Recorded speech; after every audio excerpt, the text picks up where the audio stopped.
Welcome to the stream. I am back. Let me post things. 1, a 2, 3. Yeah. Get the text.txt list open. This will be quite a bit easier on me than I think the other streams. We'll see though. We'll see how it goes. I just wasn't feeling Mario Kart today. That's what's up, I think. It's a little bit loud. Hopefully my voice is coming through okay. Let me know if my voice is too quiet ever. Like if the game is overpowering or something like that. In fact, I'm going to actually preempt the issue. Go to mic. Set it to +1. 1. Okay, that should be a little bit better. Maybe? What is going on here? God, my microphone does this so... it's so fucking bizarre when it does this.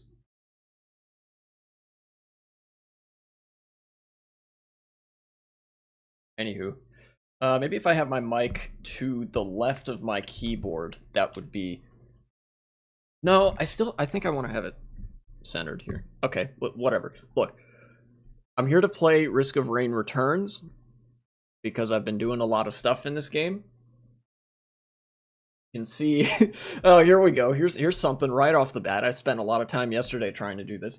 I just unlocked the Artifact of Origin, which, in order to unlock it, you have to do a complete run through the game with all of these artifacts enabled at the same time. Artifact of Honor. Enemies always spawn as the stronger versions, the elites. Artifact of Kin. All enemies will be of the same type each stage. So, like, you'll only get the lizard enemies, or you'll only get the golem enemies, or something like that. Distortion. Every 60 seconds, one of these abilities gets locked, which can include your primary fire and your ability to dodge. So that makes things very annoying. The Artifact of Spite, which means when enemies die, they don't exactly explode, but they shoot out a bunch of bouncing bombs that will explode. And the bigger the enemy, the more bombs they shoot out, which is very annoying. Also, Artifact of Glass. This is what makes it infuriating and not just annoying. You deal 500% damage. Very cool. You kill shit quickly. But you have 10% health. Everything kills you basically in one hit at the start of the game. Enigma is actually nice for this. Having a random equipment is really nice, especially when you pair it with Sacrifice, Artifact of Sacrifice. These two actually make this easier. As well as Command, theoretically. The pairing of the Artifact of Enigma and the Artifact of Sacrifice means that if you get to a certain point in the run, you will basically always have an equipment available for use. Because, in addition to items dropping from monsters, equipment can drop as well.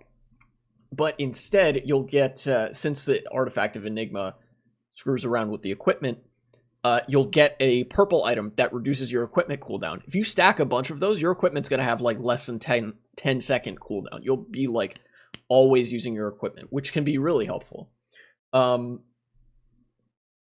Artifact of Sacrifice, this means there's no longer any chests or shrines of like item generation and stuff. It means that our monsters will drop items now.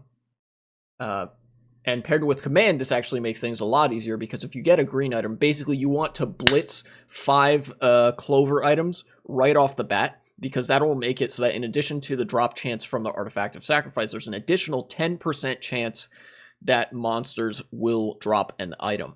And then from there, you basically just want a bunch of Topaz Brooches, a bunch of Bitter Roots, maybe a couple infusions, and you want on-kill effects. You want Gasoline, you want Ceremonial Dagger, you want all of that. You want Crowbar. You basically want things to like double down on you being a glass cannon, the cannon part of glass cannon, and also augmenting your defense wherever possible. I usually like to also get some movement items, but I actually got to a point so many items will drop if you get 5 clovers right at the start. You will, like, so many items will drop that you will be fucking swimming in items. I had like 3 or 4 of every single item, like every single white item, by the time I was done. And then Artifact of Spirit. This is makes things a little bit more tense. It can activate your fight or flight. It anytime you or a monster is at low health, you'll run faster. So they'll run you down for sure. All that to unlock this silly little artifact right here, the Artifact of Origin. Imps invade the map every 10 minutes. Now, I don't know what this artifact is, so I'm going to actually go to the Risk of Rain Returns wiki and see what that is, so I can try to get it. Artifact of Tempest. Okay. The Artifact of Tempest can be found on any variant of Temple of the Elders inside the middle tower, behind a hole in the background wall. When the timer hits 16 minutes, artifact will disappear and become inaccessible for the rest of the run. Oh, man. The player is present on the stage at that moment. They can witness the accompanying animation of bricks moving into place to cover it up. Okay, so the Artifact of... I have to get to the 5th stage before 16 minutes pass, and I have to get it that way.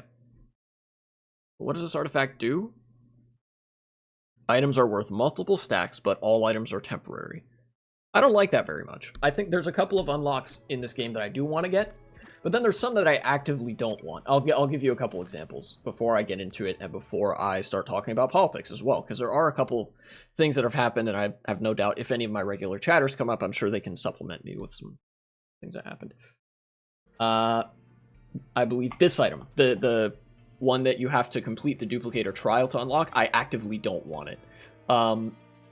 Because I don't do well with the like temporary buffs, temporary items, and whatever. It's not my favorite thing to do. So I would rather this stay locked because I don't want this to be a variable in any of my runs. This item, though, let's see, as minor, reach level 10 without getting hurt more than once. This would be what exactly? This is the Shattering Justice, which I do like. I do like that item. Let's see, how feasible would that be? Let's see, Commando, activate the 3rd teleporter without being hurt once. I'm a Commando main. I've beaten the game on Monsoon a couple times. I don't know how I would go about doing that. Maybe something with the Artifact of Glass, potentially. Handy, beat the 3rd stage without falling below 60% health. This one I could theoretically do. Enforcer, stay in shield mode for 5 minutes straight in combat. I actually don't know how that works. I mean, it would be pretty boring. Because I feel like in combat just means you're not, like, any items that would activate out of combat aren't active. So I assume what I just have to do is put up my shield and then hold left click for 5 fucking minutes. Which is, I mean, it's a test of patience more so than anything. Loader, kill the overloading magma worm. This one I could theoretically do. Bandit, kill a boss with lights out. That I could also do. So maybe I'll go for these two and the handy one. Beat the 3rd stage without falling below 60% health. Now, is it just the 3rd stage? Or is it all 3 of those stages? I don't know. Anyways.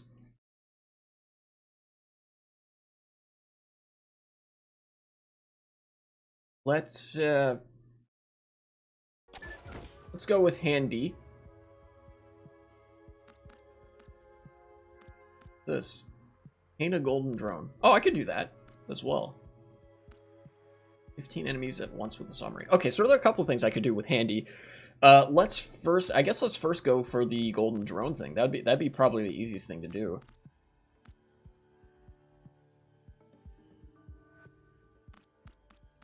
This I've tried out, the Cognation artifact. It's really hard to kill those enemies, and you don't get much for it. I feel like this would go well, though, with the Artifact of Sacrifice, maybe. Anyways. Yeah, no, I don't think I'm going to do any artifacts this run. I'm just going to try to either get the golden drone or do the 3rd stage without falling below 60% health. And for this time, I'm just gonna assume that it's only the third stage, right? I'm not gonna worry too much about the first and second stages, but if that turns out to be not correct, then I'll worry about that when I worry about that, because I intend this to be a long stream today.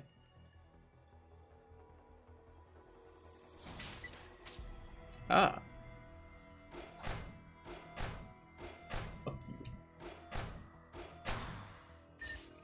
Been a while since I've played Handy. I think the last time I did it was for some trials where it was like, oh, use your drones and stuff.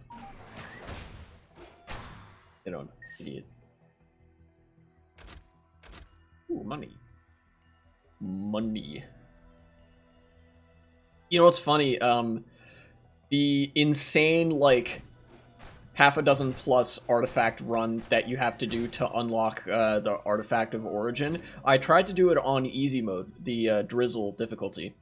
You know, in the top right, you can't see because it's obscured by the follow goal and whatever. But the difficulty scales quicker with normal mode than with, you know, with easy mode. That's one of the things that makes it more difficult. But that actually made it harder because I had to wait longer. And that meant that I got items a lot slower right at the beginning. That's my laundry notification.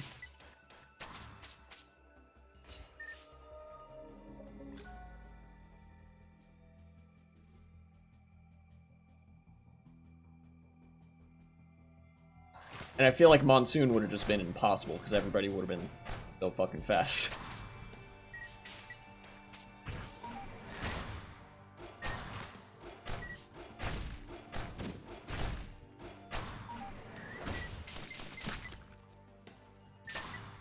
Get out of here. Alright, let's go start looking for some items. Got some money.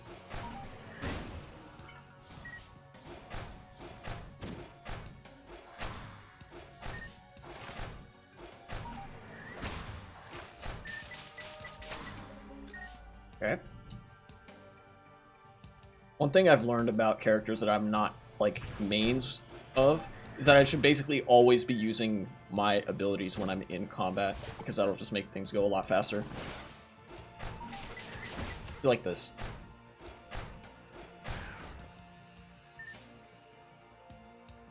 Ooh. I love Soldier Syringe as Handy, and characters that attack slow, because their attacks being slower, they do a lot more damage. That just means I can do damage quicker. And that's something. Really? Only these two items? Damn. Would have thought there would be more. Anyways.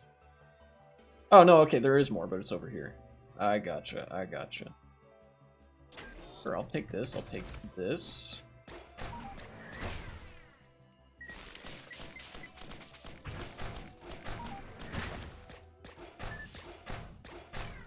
Get out of here. This. Thank you. Alright, 5 items, not bad. And a drone. It will help me. So, let me talk a little bit about the Baltimore Bridge collapse, since I'm here.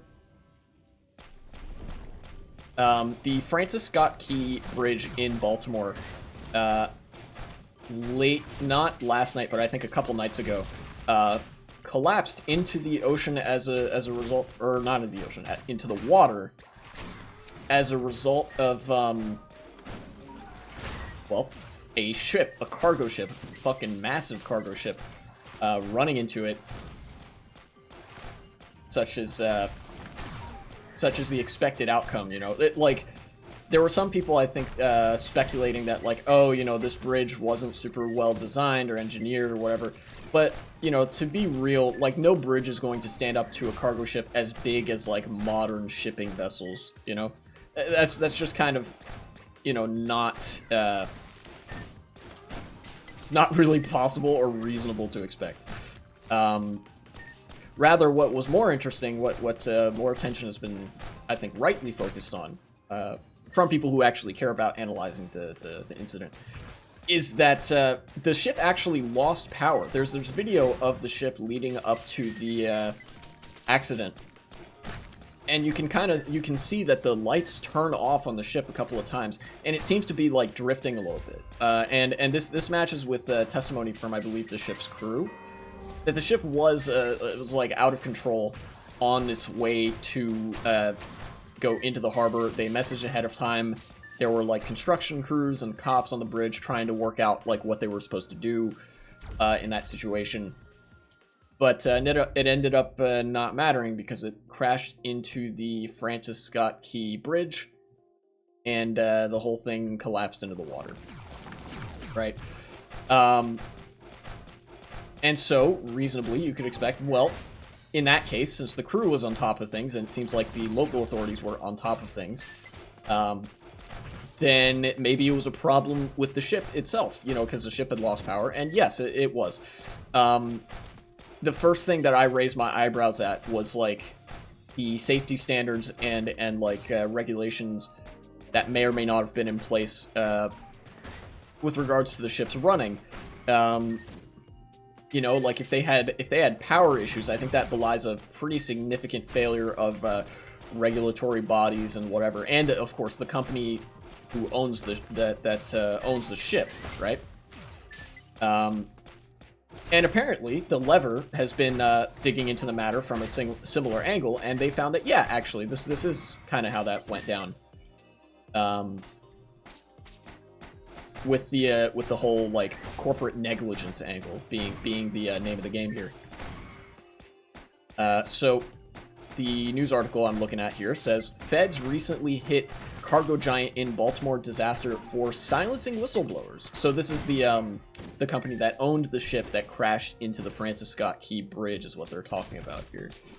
So it seems like that should be the object of people's scrutiny. Regulators cited Maersk, I believe that's the company, for its, quote, illegal policy of blocking employees from reporting safety concerns to the Coast Guard. So, apparently this has been an issue for some time, that employees were like, hey, you're running these ships, like, you're cutting a ton of corners in running this cargo shipping operation. Like, you can't just do that. You have any idea how dangerous it would be if, like, if something were to go wrong when the ship is near the harbor, or even, you know, at sea? We could lose a ton of stuff. We could lose a lot of people. And, you know, wouldn't you know it, that ended up being the consequence here. Predictably, when you engineer things, or when you keep circumstances dangerous, then danger will arise. And you know, predictably, shit went wrong in a pretty major way.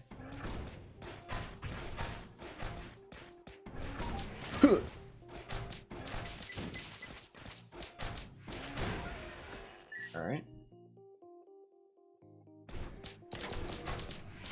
So hopefully that company faces some accountability. I know it likely won't, because it's a cargo shipping company and it's fucking massive. Like, it's a massive company. I don't expect anything especially substantive to come from this, but let's see what this article has to say.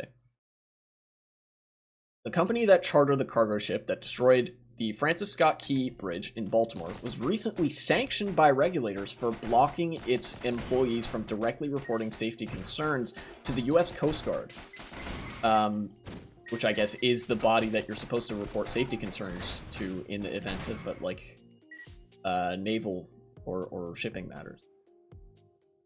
In violation of seaman whistleblower protection law, according to regulatory filings reviewed by the Lever. Okay. 8 months before a Maersk Line Limited chartered cargo ship crashed into the Baltimore Bridge, likely killing 6 people and injuring others, the Labor Department sanctioned the shipping conglomerate for retaliating against an employee who had reported unsafe working conditions aboard a Maersk-operated boat. In this order, the department found that Maersk had a policy that required its employees to first report their concerns to Maersk prior to reporting it to the Coast Guard or other authorities. Which, as far as I know, that's against the law. Like, I don't want to put that in super strong terms, but, like, it is definitely, like, suspicious, if nothing else. You know, since the law doesn't matter for too much in circumstances like these, it is definitely, you know, raises red flags about the operations of a certain company when they say, hey, if you have safety concerns, you should go to HR first. Because the job of HR is to cover shit up. It's not to actually address those concerns.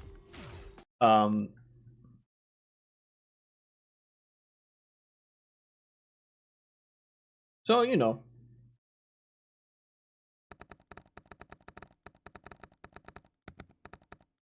Typical corporate average corporate activity, it seems.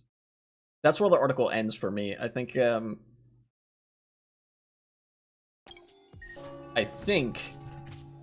it should show up like in my email inbox at some point, because I am subscribed to the Lever via email.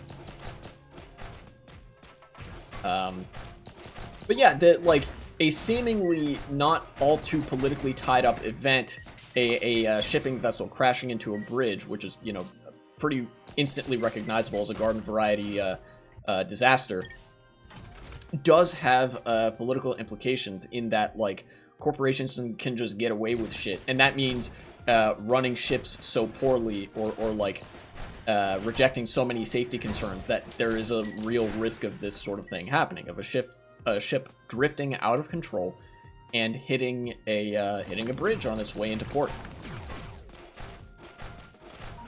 As far as I know, the Biden administration actually did have a pretty good response to this, because it involved like some critical trade-related infrastructure, and it takes a long time to build a bridge, especially one as big as the Francis Scott Key Bridge. I believe that it was like 3 kilometers long. It's a big bridge, or it was a big bridge.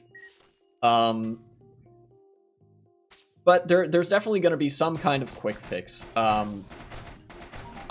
expect that both by land and by sea, the U.S. isn't going to let that go unaddressed for too long, because it's like too many people's material interests are involved for it to be like put off, even by Republicans. Because, you know, fascism and whatever, like, you know, we talk about the conflicting motives of both parties sometimes, but ultimately they're both pro-business. And even if a party wasn't pro-business, this isn't even necessarily a matter of like business interest versus not business interest. It's a matter of, can trade in the area even continue? Like, yes, businesses will be negatively impacted, and I don't care too much about them, but I do care about the people that that buy things from those businesses, and their lives would also be negatively impacted if this were to go unaddressed. So that's where the issue stands right now.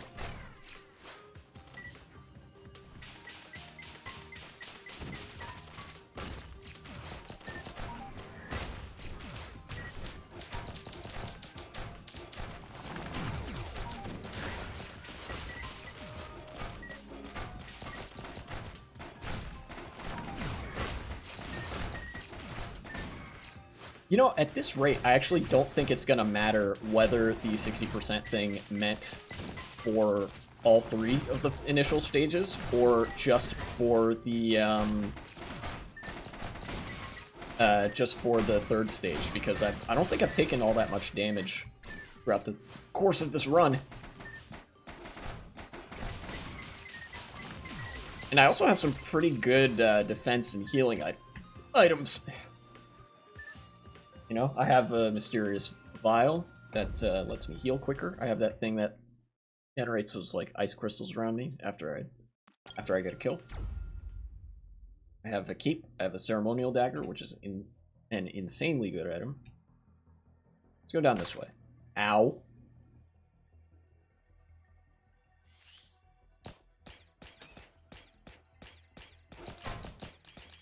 That actually almost put me low enough to not qualify for the challenge. It dropped me down to like 400 something. I gotta be careful about taking fall damage. Alright, let's go over here. What was the challenge? It's like complete the teleporter without falling below 60% health or something? I don't think it would be just activating it. Yeah, no, that's the commando challenge.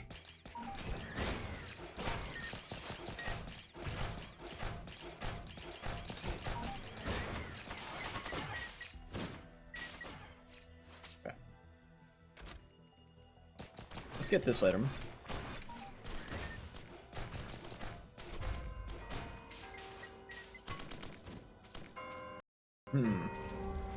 Okay, sure. We'll take it. Whenever I come across those, I just kind of spam the E button to cycle the item right away. I don't typically like to...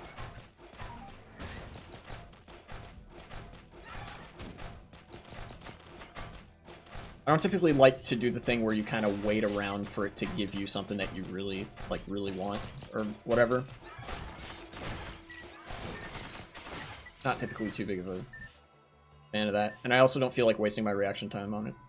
Hello, Globalize My Agenda. Welcome back. I'm not playing Mario Kart this time. I just kind of wasn't feeling it. But I am feeling the Risk of Rain. There's a couple challenges I wanted to get done in this game. So that's what I'm doing.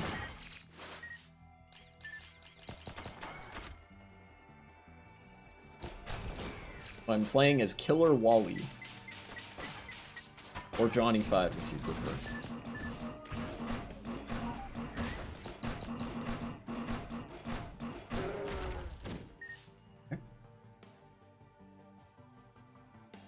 I'm up here. Drinking Meow right now, so good. Is that a kind of tea? Or is that like a mixed drink? Oh yes, Smart Shopper. I love this item. Makes enemies drop extra money.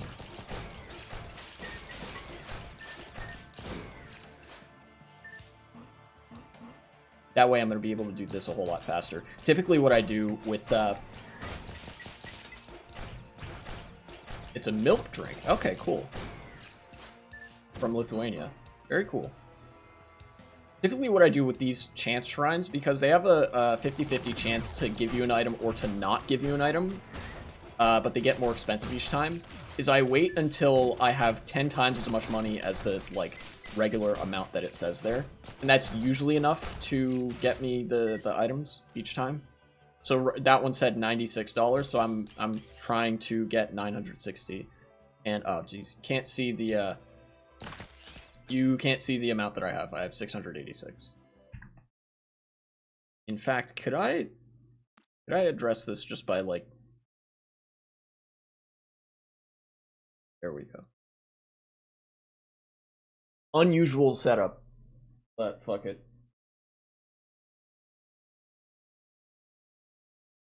I'll have my webcam be like here.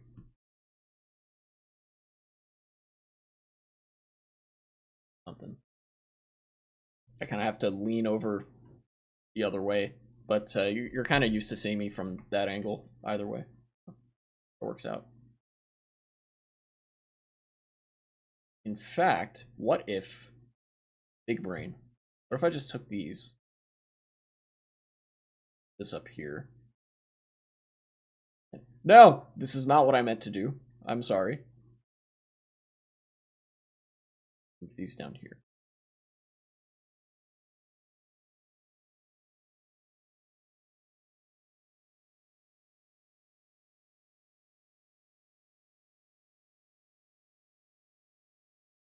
Yay! Okay, that's a way better screen layout, I think. The time in the top right and the difficulty aren't super important. They have things like chocolate milk, but better? Ooh, that sounds delicious.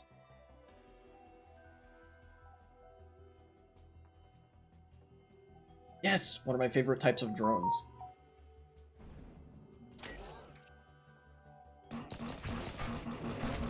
Ooh. These guys I kind of got to watch out for, particularly in this challenge, because those bisons do a lot of damage per hit. Get him out of here. Another chance try.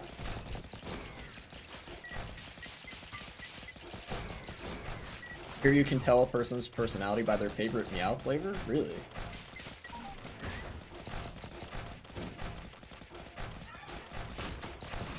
Would that kind of be like the culture around drinking coffee in the US? Because people drink a lot of coffee here. That's kind of the thing that we drink. I know there's a lot of places that drink tea, and in the US people drink a lot of coffee. There's nothing down there. Alright, cool.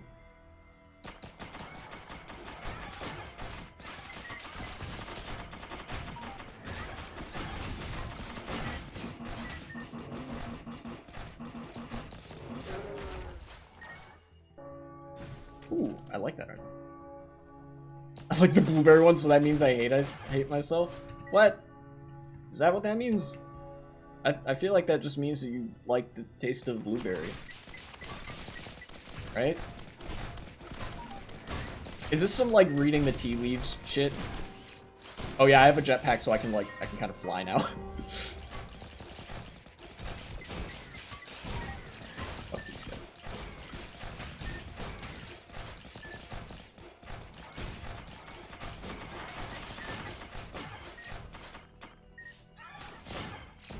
You'll recall I said that the amount of money is usually enough to get the chance shrines for all of the stuff, but not always.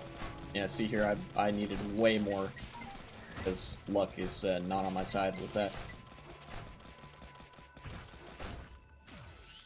I'll come back to that probably.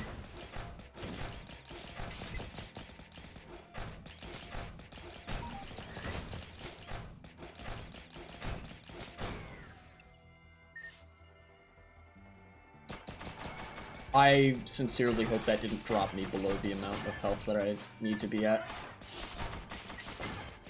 Actually, wait, why am I waiting around here? I could just activate the... Dang. I'm kind of dumb sometimes. Blueberry one has an aftertaste of dishwasher detergent? The fuck? Wait, how do you know what that tastes like?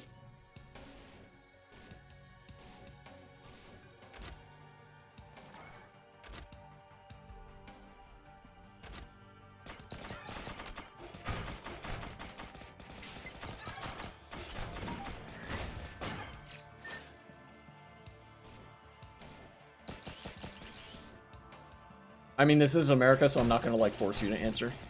I can just tell, you know? Okay, yeah, I gotcha.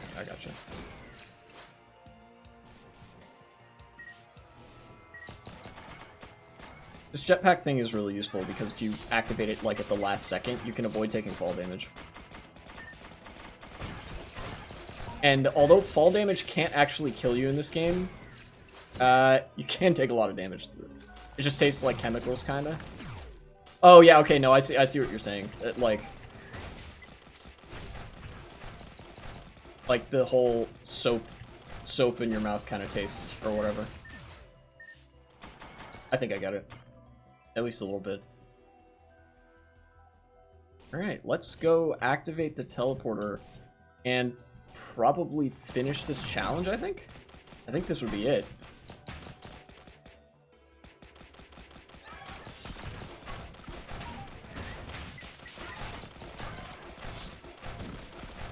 Gotta watch my health a little bit closely here.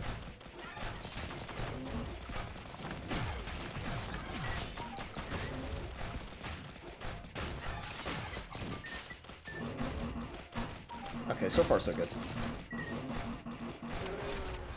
It's only for the blueberry one for some reason. It's an addictive taste. Huh. Okay, if you say so. I think my sister showed me a drink like that at some point recently. It was like lemonade. It was like a lemonade drink, but they made it with milk instead of water. Sometimes it, like with lemonade, you'll put this there'll be like some lemonade mix or whatever, and you mix it with water and stuff. It has a lot of sugar in it. It's kind of like Kool-Aid.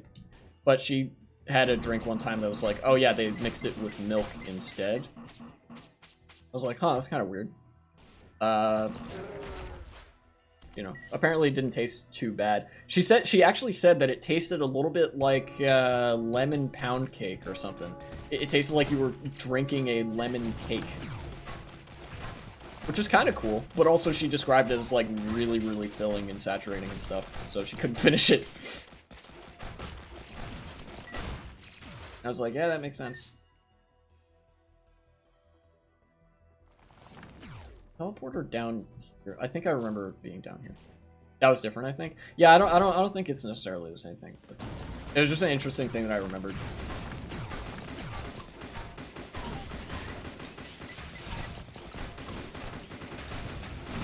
Alright, so I have to not fall below...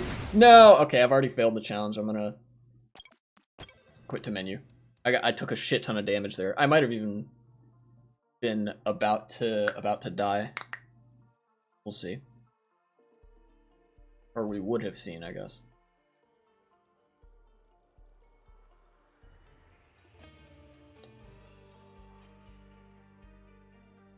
Let's see here. What do I want my strategy? Do I need a different strategy? I don't think I do. I think I just need to be a lot more aware of my surroundings.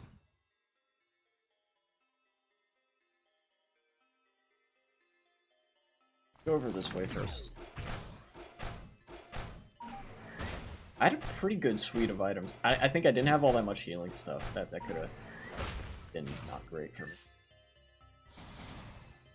Hello, lizards.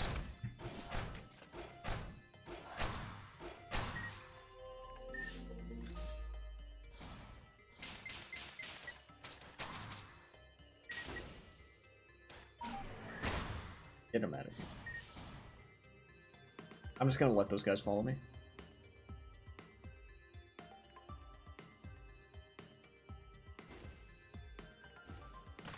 Ooh, that drone costs 40. I kind of want it.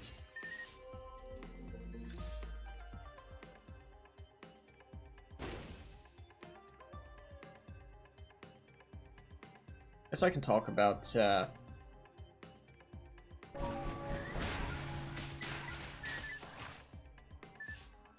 come back here.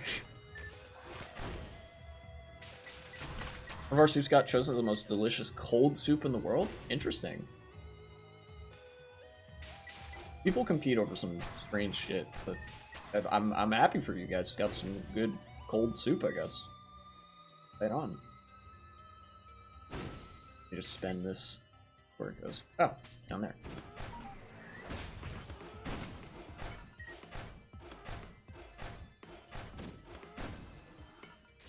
Okay.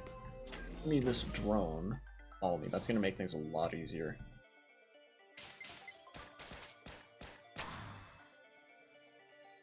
Anything up here? That's the teleporter. Okay, so I need to explore the other parts of the level first.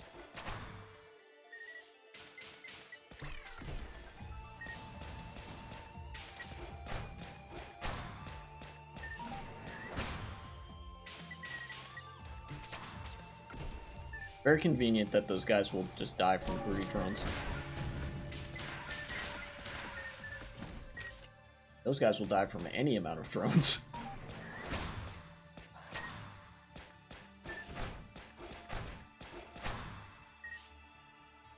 The other thing that happened of note that I wanted to talk about, I already talked about the Francis Scott Key Bridge in Baltimore that collapsed.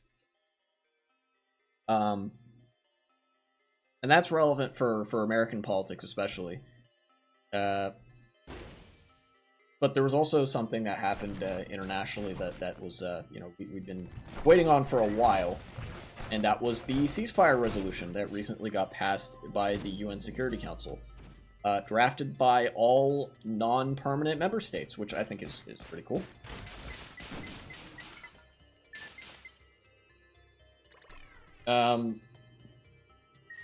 And it is an actual ceasefire resolution. It's not like that fraudulent bullshit that the US tried to front as a ceasefire resolution that didn't actually say or do anything in particular.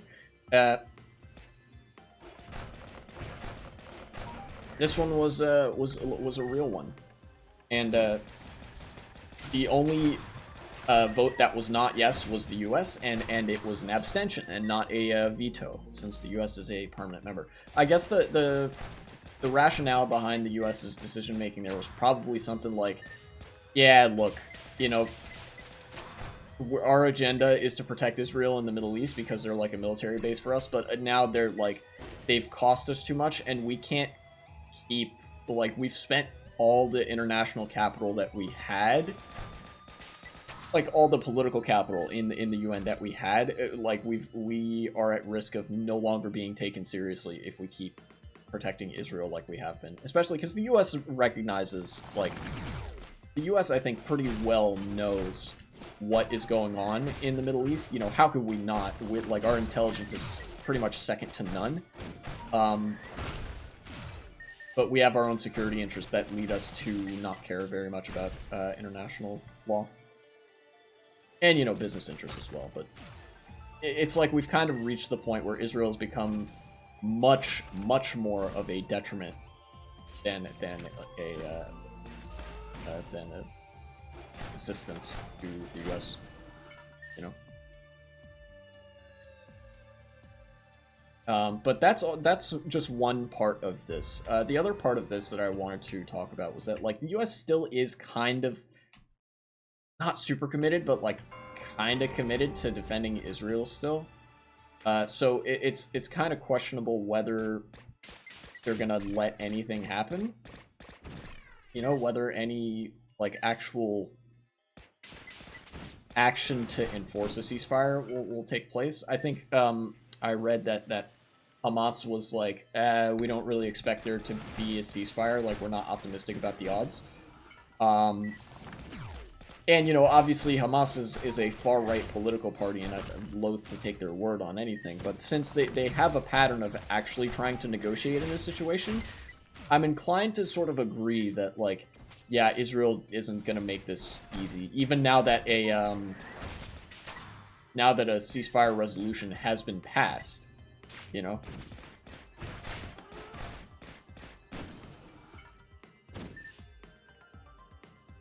It's a shame too, because like the UN Security Council has more authority than most other parts of the UN. Like there are UN like humanitarian missions that do stuff, but that's all like non-profit work. That's not really the authority of statecraft. They don't really have the authority of the state behind them usually when they're doing policy stuff.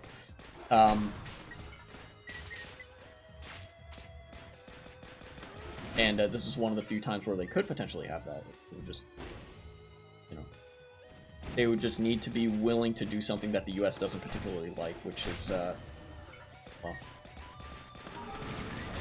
I don't think it's incredibly likely, but I mean, it's not impossible. I mean, they passed the resolution to begin with, but I don't know. You know, that's a lot of analysis of the circumstances to basically say, I don't know whether this ceasefire resolution will be enforced or followed through upon or not. But it is an actual ceasefire resolution, and I think that counts for something. You know, coming from the UN Security Council.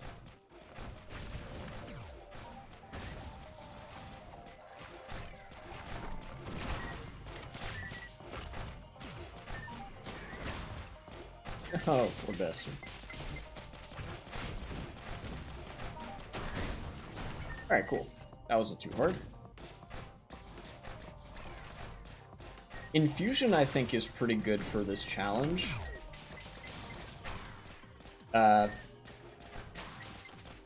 Because Infusion makes it so that you can have up to 100 extra health. Each time you kill enemies, you get a little bit extra max health. But enemies will still only do the same amount of damage to you. Like, they don't, the damage you take doesn't scale with your health. It scales with these, like, attack and defense values that you and the enemies both have.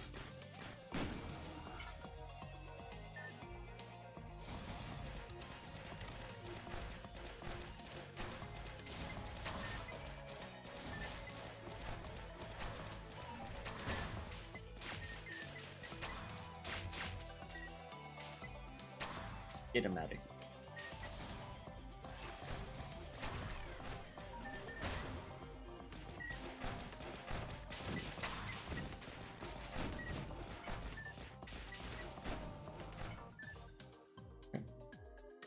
Kill that jellyfish. It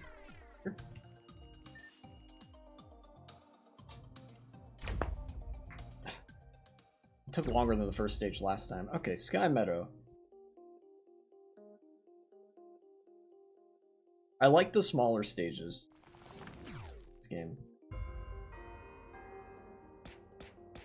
Okay, let's do this.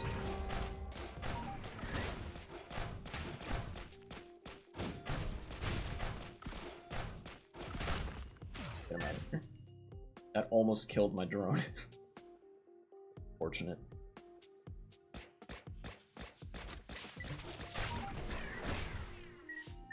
Jellyfish guys out of here. that jellyfish guy out of here. Thank you. That's barely. Oh no, wait. That's 108, not 168. Okay. All right.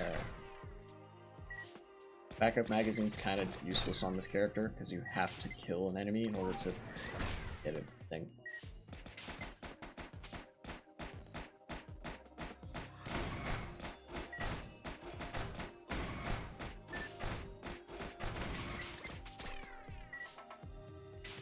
Alright, let's go take care of this guy.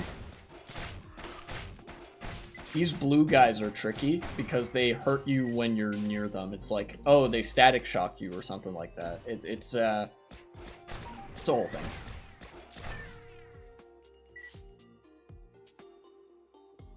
Let's now go down here.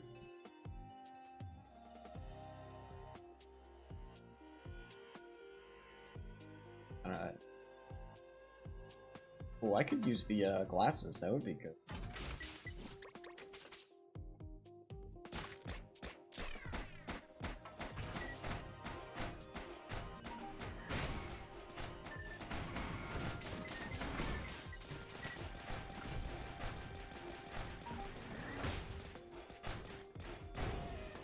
Those big wisps are annoying as well. The green fireball guy that was moving around on the ground there. Those things are annoying because they have such long range.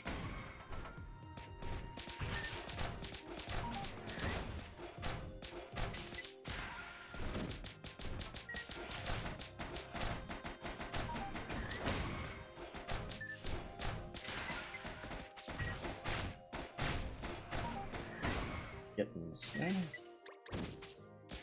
This jellyfish, give me that. Yes. Oh, missile. I love this item. Very simple. You fire a missile every now and then.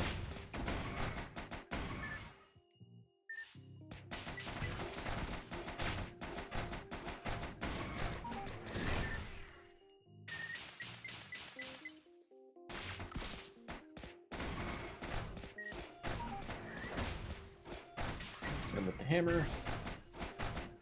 Put this guy in the timeout corner.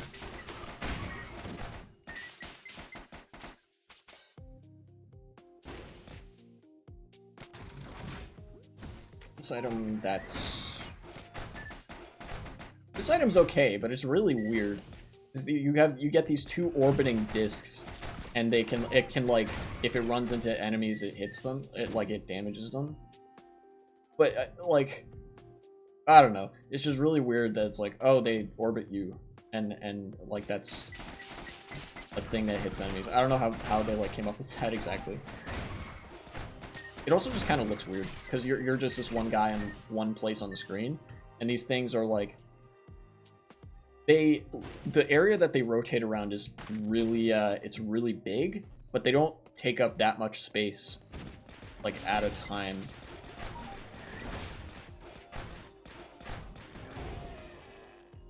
Kind of hard for my head to wrap around the space that they cover. No, I'm gonna take a lot of fall damage. That's fine. I'm still within the health thing. Although again, I don't know if it even matters that I have like the damage on these stages.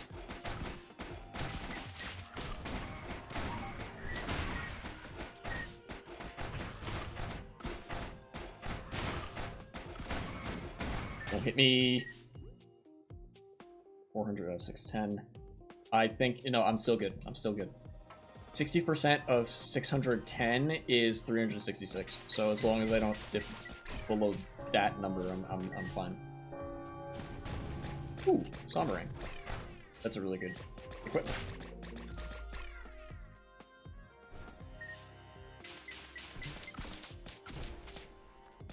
Where was that other one? It was on the ground here somewhere, right? I didn't get it already, did I? I might have. I don't know.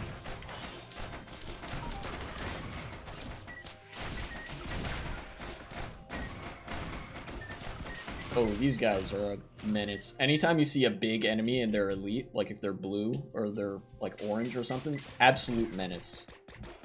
and your shit is liable to just get completely rocked. Wait, was it up here? I don't remember, dude. I'm just gonna go to the teleporter.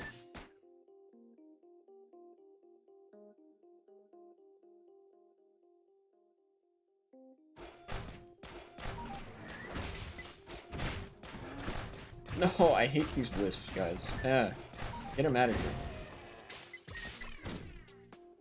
Don't talk to me or my son ever again. Oh, was it up here? Moment of truth. No, it wasn't. Am I hallucinating? I might be hallucinating. What? There's one down there? Well, I can't go over there, so I'll just start. Fuck it.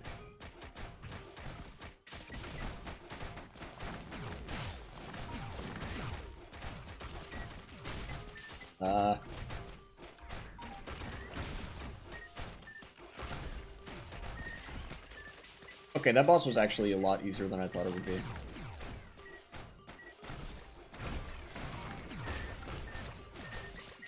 Fire all these drones out of there. Nice.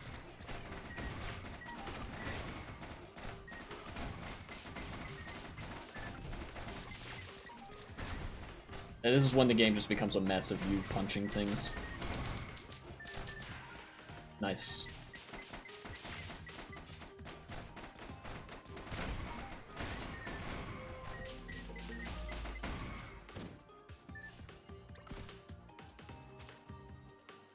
Oh, I know how to do the challenge where you kill 15 enemies at once with the equipment thing. It's really goofy and like kind of cheesy, but there's a really easy way that you can do it. What you have to do is just wait in the first level, activate like the artifact that makes all the enemies the same type, wait for some like weak enemies to spawn, get the artifact of command also, and wait for an equipment that you can get, and then pick the saw thing. Wait for a shit ton of enemies to spawn, like the really weak enemies, and then you just mow through them. And then it's like easy. That's what I did with some of the other achievements that required you like, oh, kill this many enemies at once with this thing. Okay.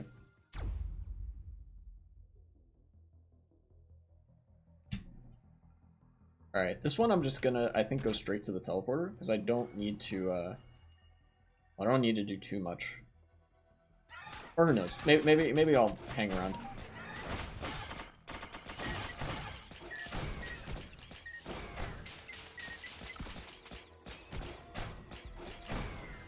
Maybe.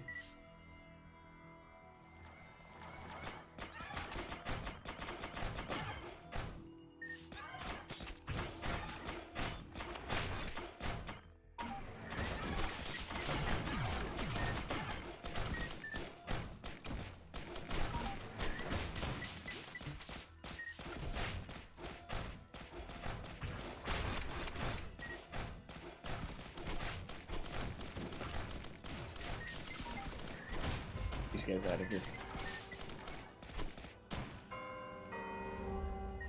What's up? Feather! That enables me to double jump. I like that.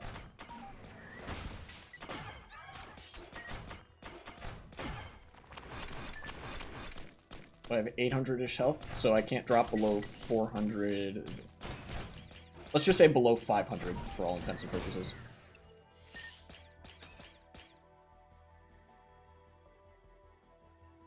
I have some money. I just hope I don't find a Shrine of Chance, or whatever the hell.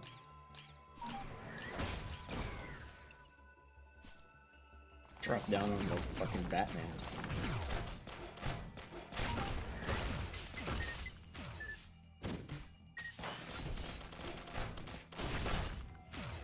Right, just making things a little bit quicker.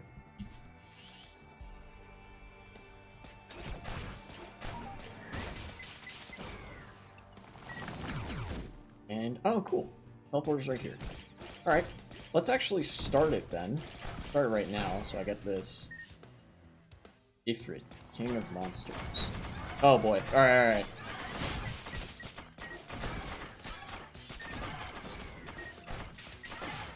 Hate these guys.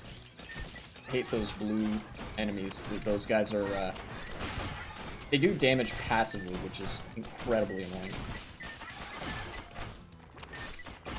Okay, fine. Finally, he's out of there. Alright, get this guy.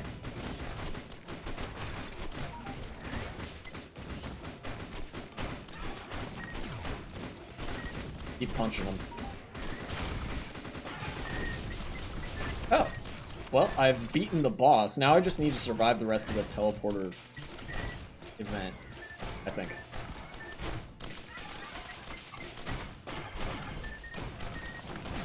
And as long as I do that without dropping below 60% of my health, then I'm good.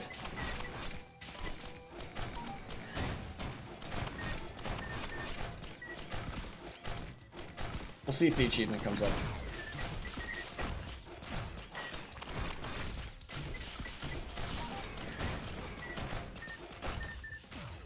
So far, so good.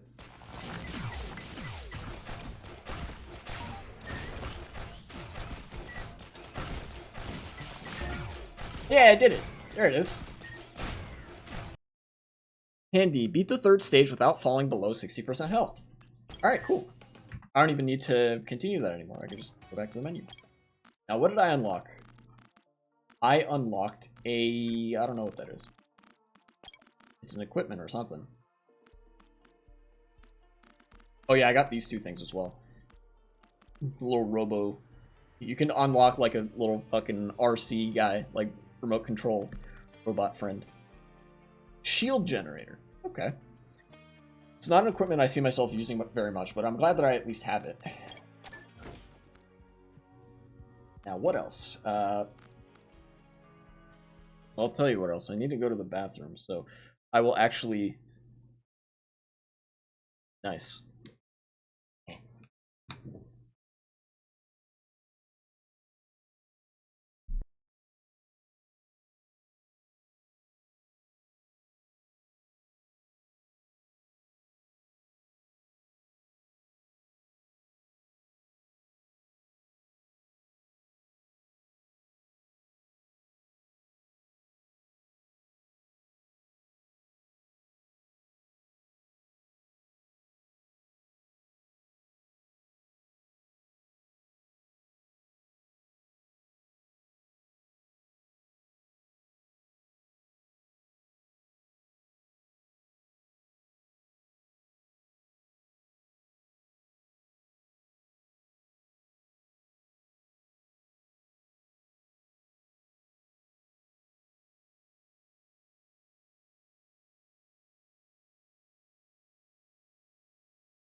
I also realized that I have some laundry that's ready. I'm gonna go put the laundry in the dryer. I'll be right back. Just give me a couple seconds, or like a minute or two. And then there's a fun story I want to tell.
I have returned.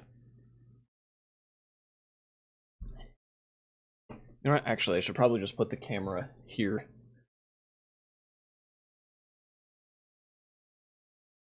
No more BRB, because I am back.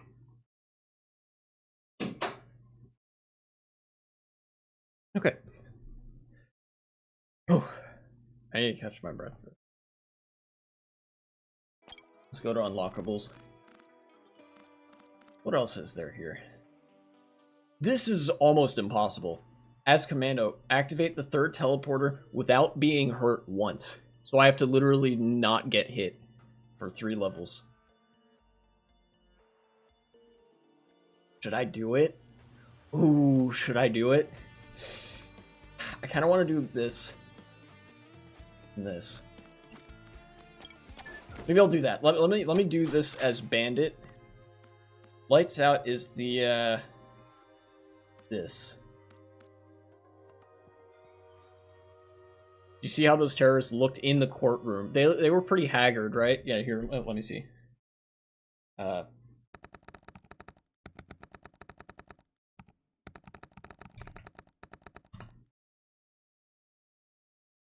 One was in a coma? Oh my god, that's so bad. Yeah, I saw it was like, oh, like, well, you mentioned this actually the last time as well. It's like, oh yeah, one of the terrorists had his ear, like, got his ear cut off and they fed it to him and some shit, and I was like, that's fucked up. Dragged him inside of a wheelchair. Jesus Christ. Let's go to British Broadcasting Corporation. I think they're selling the knife. Oh yeah, these guys look bad. They have the shit beaten out of them. Yeah, there's the guy that's in a coma. Yeah, I mean that's that's the Spetsnaz. That's Russia.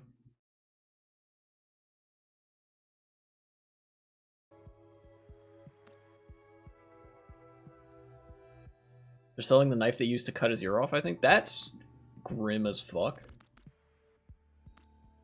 I kind of hate that.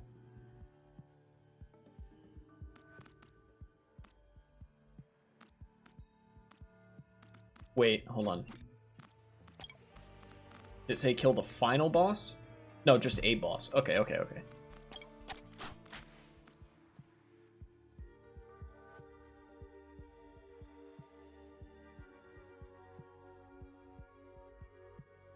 Not sure, but I heard that they are from a friend. Okay.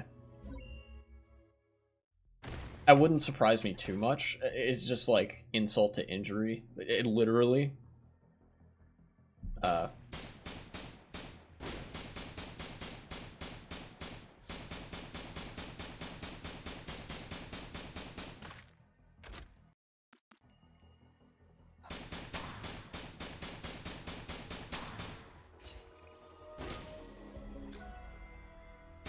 One of those things with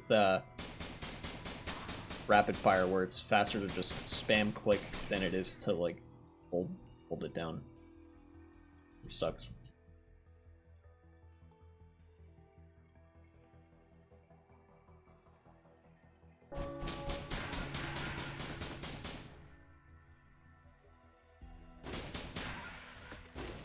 Nice.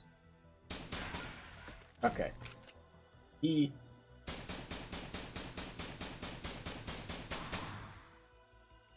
Let's use that to unlock this. Russians also talked about hooking up a 60-watt battery to them. Yikes, dude. Jesus. Inhumane treatment as fuck.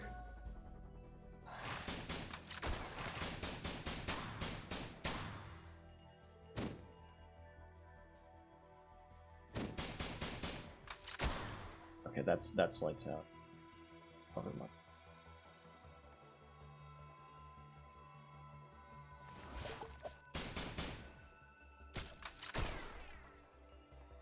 People laughing at the fact that they drove 500 kilometers in an hour. What?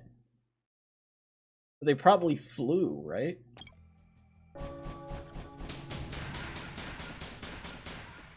Is that even possible?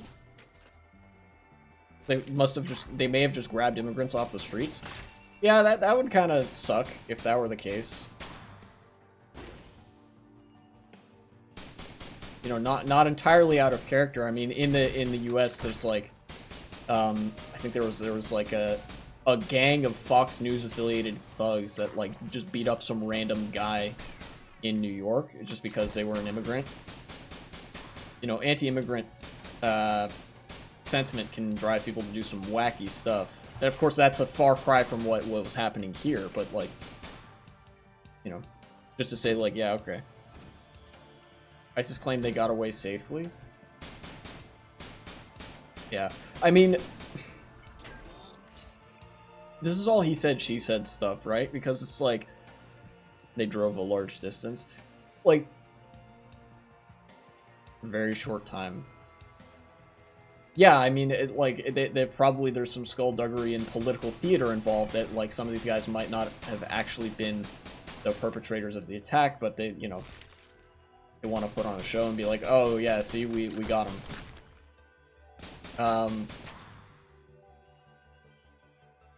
You know, ultimately, it's like any given thing that the Russian government says or ISIS says, I don't necessarily trust. Especially because in this instance, I don't think it, like, doesn't tell us all too much. You know, the Russian government doesn't want to look incompetent, even though all governments are incompetent. Just not as incompetent as corporations. And, like, terrorist groups want to also look competent, so they're gonna exaggerate and stuff. Wait, do I even have the right loadout for this guy? Just thinking about it. Okay, no, I do. I do, okay. Let's try again. I also need an article, read an article that Belarus will invade Lithuania in August. Maybe not true, though. That's definitely not true. Lithuania is a member state. Belarus invading them would be fucking suicide on every level. Like, it's one thing that it's like, okay, it's kind of legitimate to be a bit intimidated by the fact that Russia is on your border, right? Because Russia's big, they have a big military. But, like, Belarus? Nah, no shot.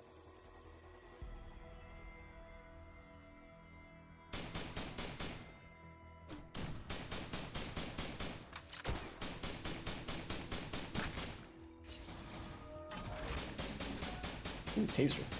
Like that.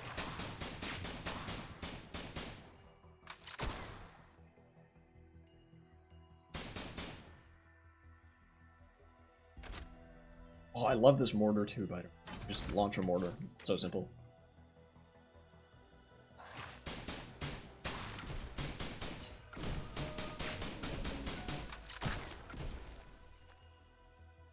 Lukashenko did visit the troops training on our border, told them to be vigilant and prepared as NATO may attack them. That's standard PR stuff. That doesn't actually... Their training ends in August, I think. That doesn't speak to the likelihood of them actually attacking Lithuania. That's just standard, like... authoritarian president wants to see the troops on the front lines and appear like he's this strong military man or whatever. You know?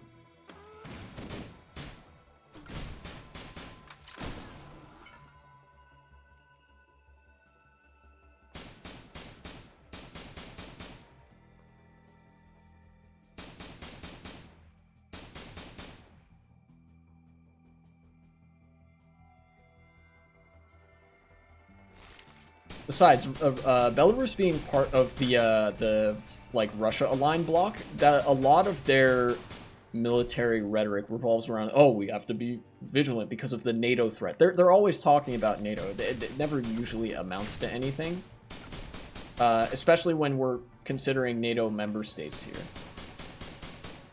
Key strategic objects were marked in Vilnius a few months ago. Yeah, that's part of the fucking military plans that literally every country has to invade every other country. That's just how modern militaries work, you know, in a like bureaucratic structure. Because there aren't wars, like there aren't that many wars actively happening. So most militaries are fucking sitting on their thumbs. So the military brass are drawing up all sorts of plans. You know who else has a plan to invade Lithuania and capture Vilnius? The United States. Are we going to act on that? Fuck no.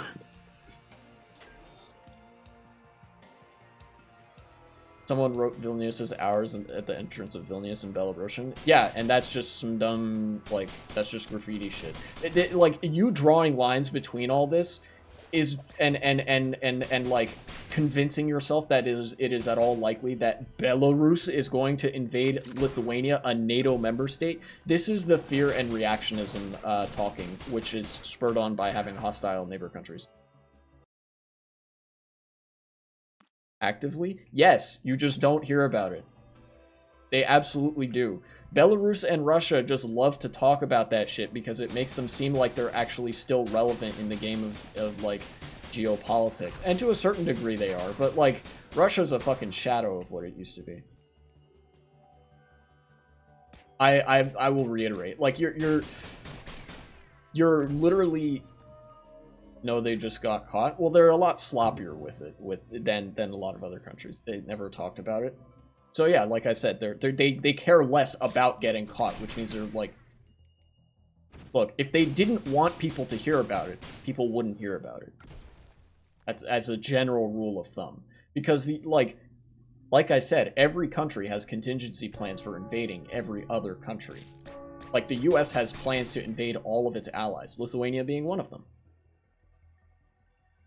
But that doesn't mean we're going to act on that. Like, this is the fear speaking. Like,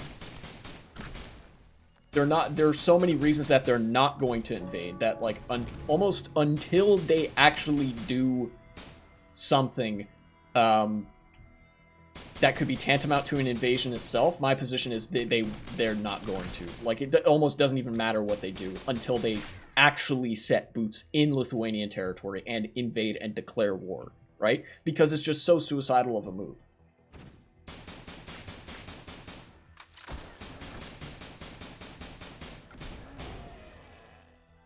Look, I think we've already talked about this at length.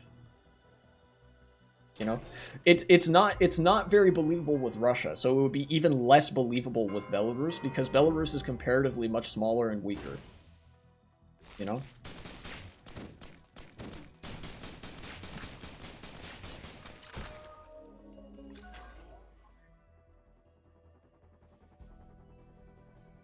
Alright, let's start the boss here. Alright, how much does this do? I didn't see how much that did, so...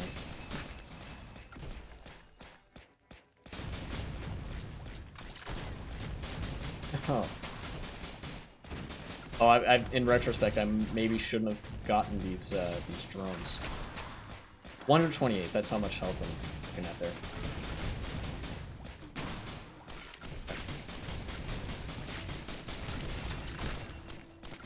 Oh. Alright, I'm waiting for this guy to come up again so I can... Did that not do it? No, it was the drones. God damn it. They have nukes? Yeah, so does Russia. They're not going to use them. Has nothing I said stuck? Has nothing I said stuck in your brain that history is a game of material interest? Politics is a game of material interest, and it is in nobody's material interest to invade, for Belarus or Russia to invade Lithuania? Is that where we're going with this? It's just in one ear, like, in one ear and out the other. Not necessarily? Yes, necessarily. That's what I'm hearing right now. You're literally, you're buying into irrational fear here. Do you have reason to be, like, a little bit intimidated because Russia's breathing down your neck? Yeah, maybe a little bit. But fixating on it in this way that, like, oh my god, they did something. They twitched a little bit. That means they're gonna invade. No, because the factors present in like, determining whether or not a neighboring country would invade a NATO member state are like, unchanged. It would be ruinous for all parties involved, especially Russia and Belarus. Yeah, Russia and Belarus have nukes. Their nukes are all old and from the Soviet era. Half of them don't work. Does that still mean they could, like, I don't know, annihilate the West? Yeah, technically. We could annihilate them probably 3 times over. They never would do that. It would, if NATO would defend us. NATO would defend you. Shut the fuck up. Like, honestly, I'm actually so tired of you, like, you're shadowboxing right now. You're painting the flames and the monsters and getting scared of the flames and the monsters. Like it's all cardboard cutouts that the Russians and Belarusians are trying to like set up to paint themselves as these big, giant, scary threats that are going to take down NATO once and for all. And you're falling for it uncritically.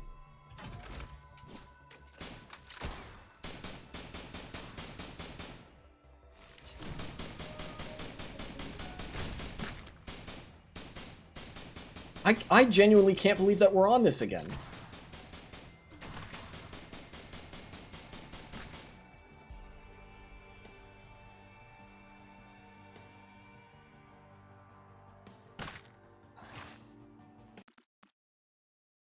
Get the guess.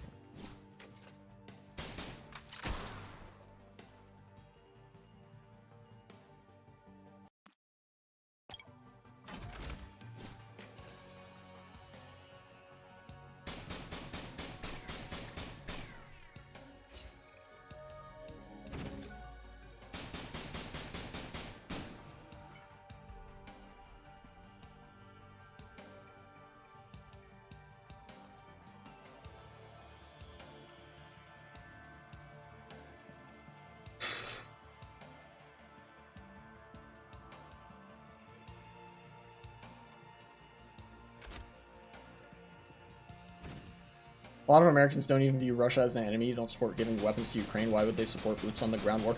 You are so fucking committed to being afraid of World War III happening when there's no indication that World War III would actually happen. I'm so fucking tired of you. I've already explained to you several times what is going on here and why like that fear, what you're like talking about, isn't warranted. You know what else Americans don't support?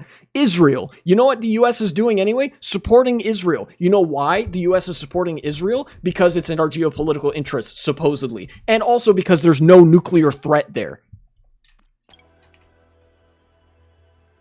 And you know who else the US has supported?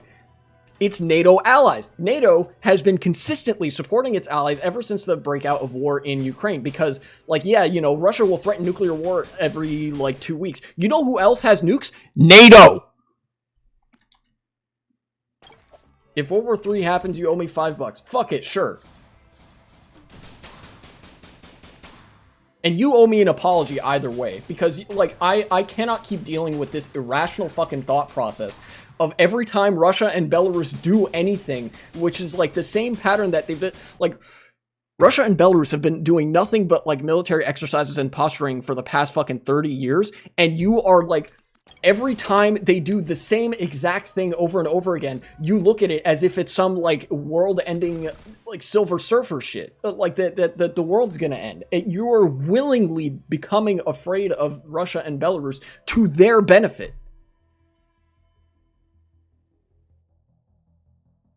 Sorry, I accept your apology.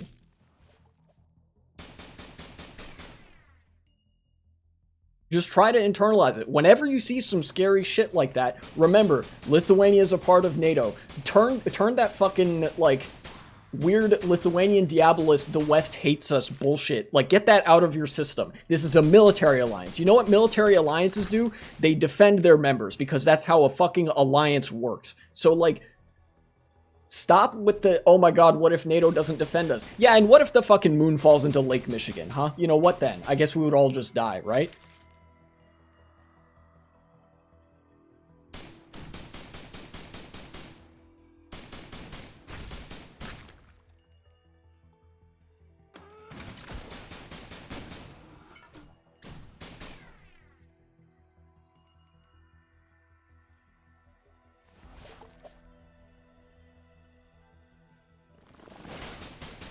I have enough for these chance shrines now. That's good, I think. No, stop moving so fast. Why are those things so fast?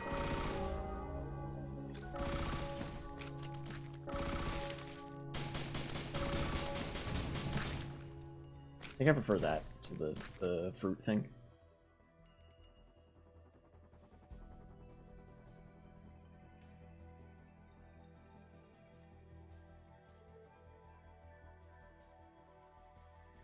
Besides, Russia and Belarus are already tied up pretty significantly in Ukraine. Even, like, whatever news about Russia making gains, that doesn't change the fact that like that's a huge fucking military commitment on Russia's part, and they've even when they're winning, it's a struggle. So like Russia and Belarus are by no means eager to actually open up another war, let alone one that they would get fucking blown up in instantly, you know? And in fact, I will remind you that the only reason that Russia declared war on Ukraine in the first place is because Ukraine is not a member of NATO. Lithuania and the Baltics are. If you guys weren't member states of NATO, we wouldn't be having this conversation because Russia would have already annexed your countries. 52% of Americans support defending the Baltic states. Who knows where that number will be in a few years? You think the United States government makes decisions depending on like popular opinion? Fuck no. Least of all with regards to legally binding military alliances. You know, the US doesn't even act on public opinion when they have ample opportunity and like political will to do so. Why would they act on public opinion when it actively goes against international law in like a well-established precedent of defending allies?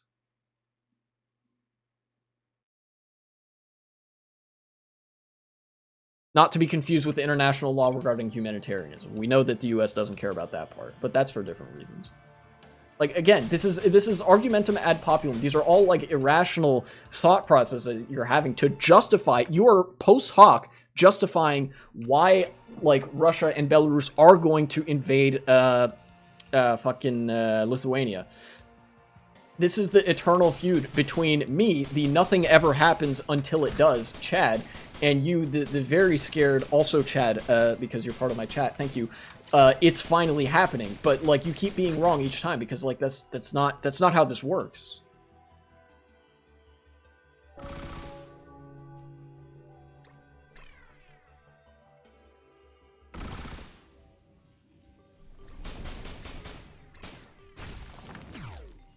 How much damage does this do?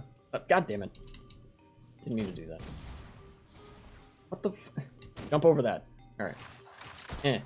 155. Okay.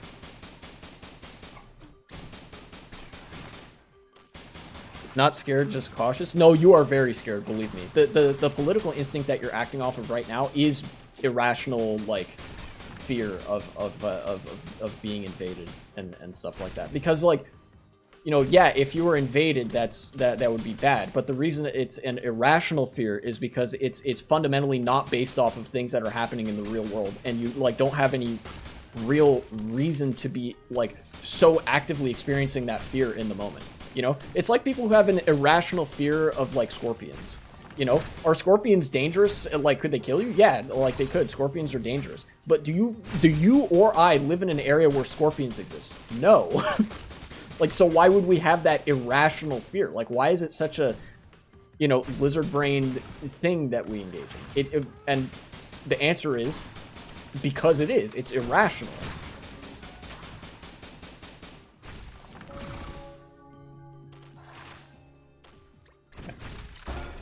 Hey, there we go. Build the boss with lights out. We can end that run now.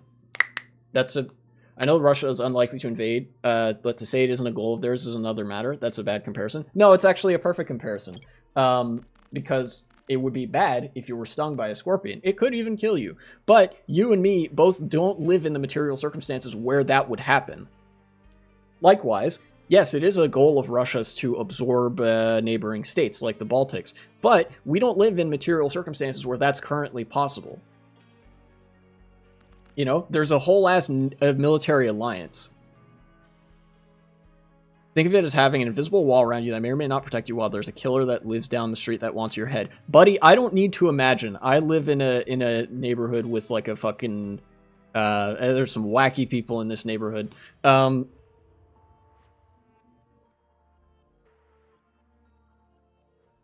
Yeah. There's a guy in my neighborhood that would probably shoot me if given the opportunity. But I live in this neighborhood all the same, and I'm not particularly afraid of him. You know?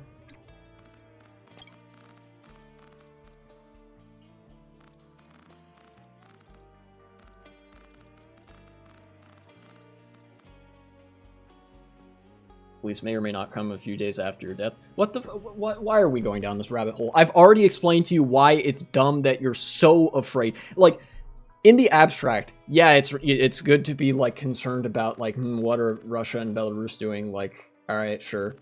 But you shouldn't be looking at what Belarus doing military exercises on the border of a neighboring country. You know who else does that? We do. Are we going to invade Mexico? No.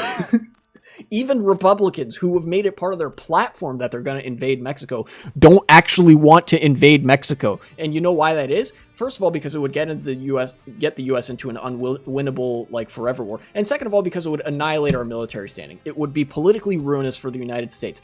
In your case, with Lithuania, it would not just be politically ruinous for Russia, it would be materially ruinous because NATO would blow them the fuck up. Why do you think Russia tried so fucking hard throughout the early years of the 21st century to like sabotage and undermine NATO? NATO is the biggest military bloc in the world.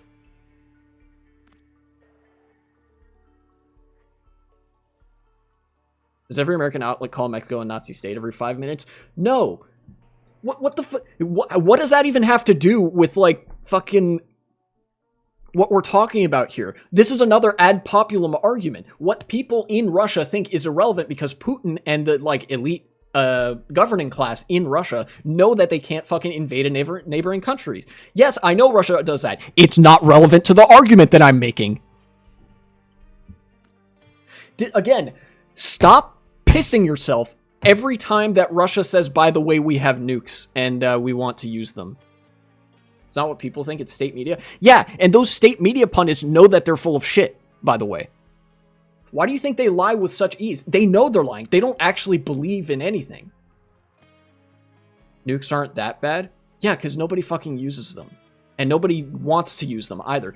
Even fucking Kim Jong-un, for all of the like military posturing he does, doesn't actually want to use his nukes. That's why he keeps doing tests with the nukes that like land in bumfuck nowhere, like, I don't know, South China, like, not South China Sea, North China Sea, or something like that. Because he's not going to actually use his nukes. All the dick waving in the world doesn't mean that a dictator is actually going to use their nukes. Nobody wants to use their nukes. And nobody wants anybody else to use their nukes. If they use them, it wouldn't result in that much more deaths than regular bombings. That's kind of true. Yeah. And also, I'll go back to the argument I made the other time we were arguing about this. If there was any actual indication that a country wanted to use nukes against another country, you know what would happen? Every intelligence agency in the world would immediately acknowledge it, and they would be gone before you would like even realize it. You know, if Putin one day like said that he wanted to use nukes, or like was in some internal talks with Russian politicians and like kind of hinted he does want to actually use nukes and go to war with NATO and like start World War III. You know what would happen? He wouldn't even get the fucking chance to announce that on TV. He would be gone so quickly. They would literally do the he fell out a third story window shit to Putin. Just like that.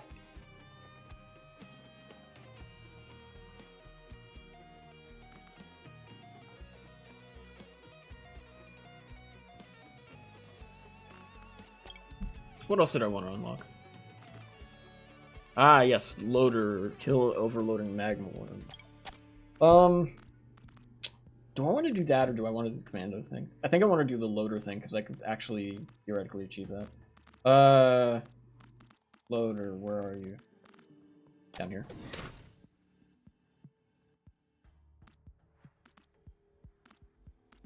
I haven't played loader all that much.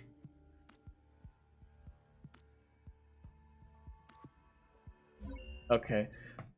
I'm gonna assume that it's fine if I get drones on this because it just says that I have to be loader and kill the overloading magma worm. I don't think it matters if my drone does it. I think I just have to be playing as loader and magma worm dies.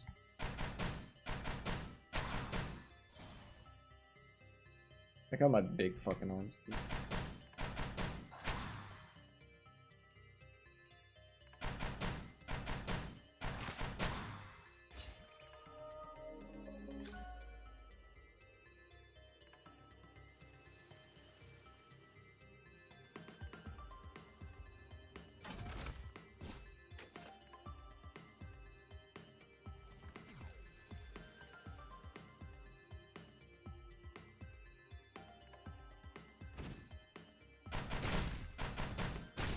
Ow. You guys fucking hit hard. What is that? That's the become invincible thing? That's... Okay.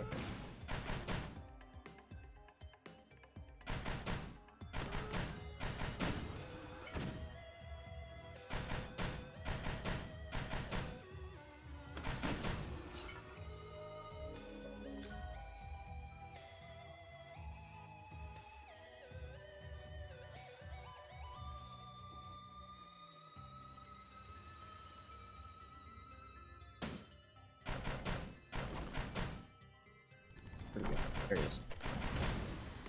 Oh, anywhere, in fact. What else was going on? There was something else. There was some other stuff that I'm sure is happening that would be at least interesting to talk about.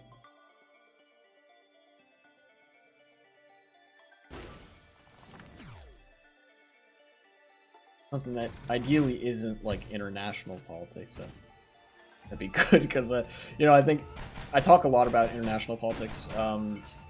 I think I have a decent enough handle on it. Especially with regards to, like, why do countries do things.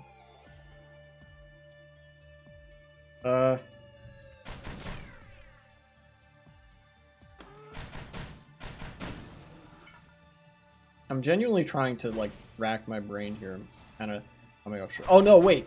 There is one thing. Republicans, only have, like, a two-seat majority in the House of Representatives, which is relevant because there's like the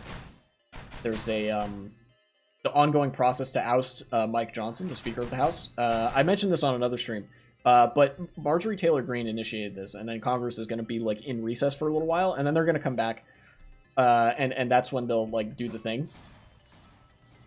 And in order to like remove the Republican Speaker of the House, obviously they're probably going to have the support of the Democrats because the Democrats voted to remove Kevin McCarthy last time. But in addition to that, they're also like the Republicans are not going to have as much support for Mike Johnson this time as they did for Kevin McCarthy last time.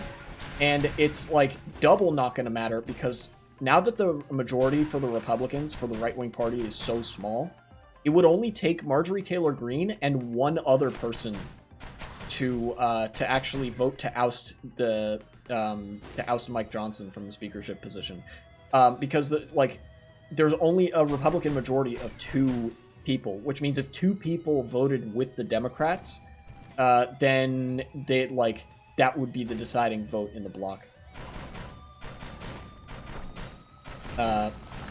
And I would really like that to happen, because it would be basically what I predicted, that Mike Johnson wouldn't even last as long as Kevin McCarthy. I think it's only been 5 months since Mike Johnson took office as the Speaker of the House.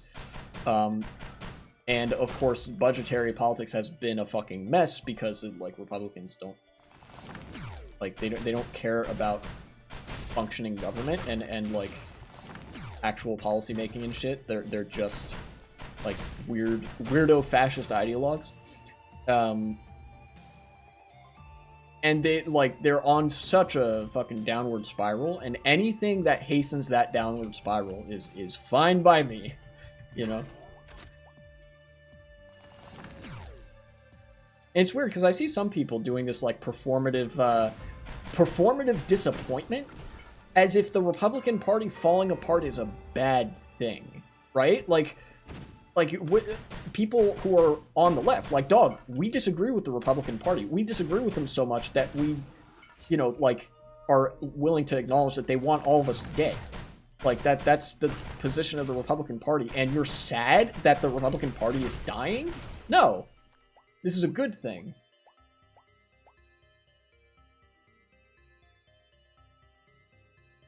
It's just, you know what it is also? It's like some respectability politics bullshit. It's like, oh no, how the once great Republican Party has fallen. I don't give a shit.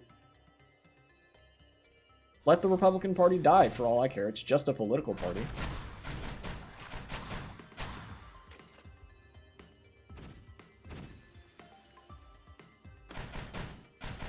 Wouldn't that result in America becoming a one-party state? Yes and no. That's the concern. That's the concern troll often levied by people who just don't want to see the Republican Party go away, which is weird because some of these people are on the left.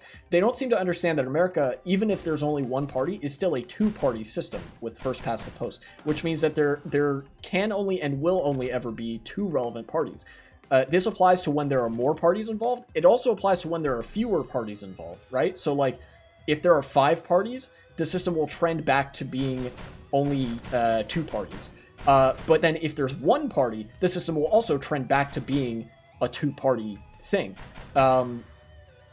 If the Republican Party is gone, maybe for a little while the Democratic Party is the only relevant party, but then what's going to happen either is that there's going to be a split off from the Democratic Party that forms another political party, either to the left of them or to the right of them, or there's just going to be a new political party entirely, which is basically the Republican Party again, and you just recreate the 2-party dynamic. It'll take time, but, like, it's not gonna be some weirdo, like, fear-mongery liberal bullshit of like, oh no, what if America becomes China, you know?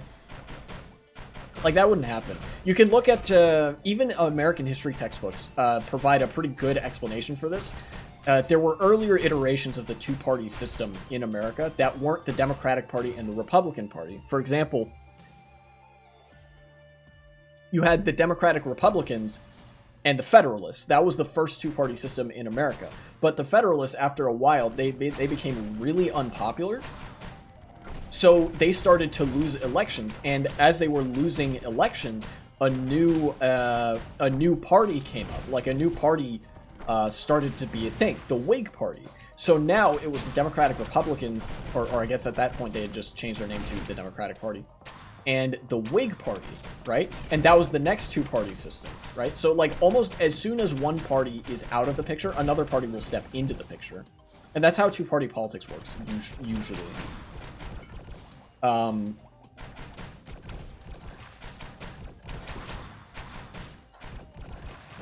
If all the conservatives go to the Dems, will that turn them to the right? It could. It could very well do that. In that case, like, if conservatives start joining the Democratic Party, you know, I don't think that would happen because the Democratic Party, like, actually does, to a certain degree, vet people who come into the Democratic Party. But if it happens, if, like, for whatever reason they, like, change that, and it becomes like, oh, the Democratic Party is a right-wing party now, then what would happen is that there would be increasing rifts. Yeah, there would be increasing rifts in the Democratic Party, and then it would eventually, the Democratic Party would split into a left-wing party and a right-wing party, so that you have a 2-party system again.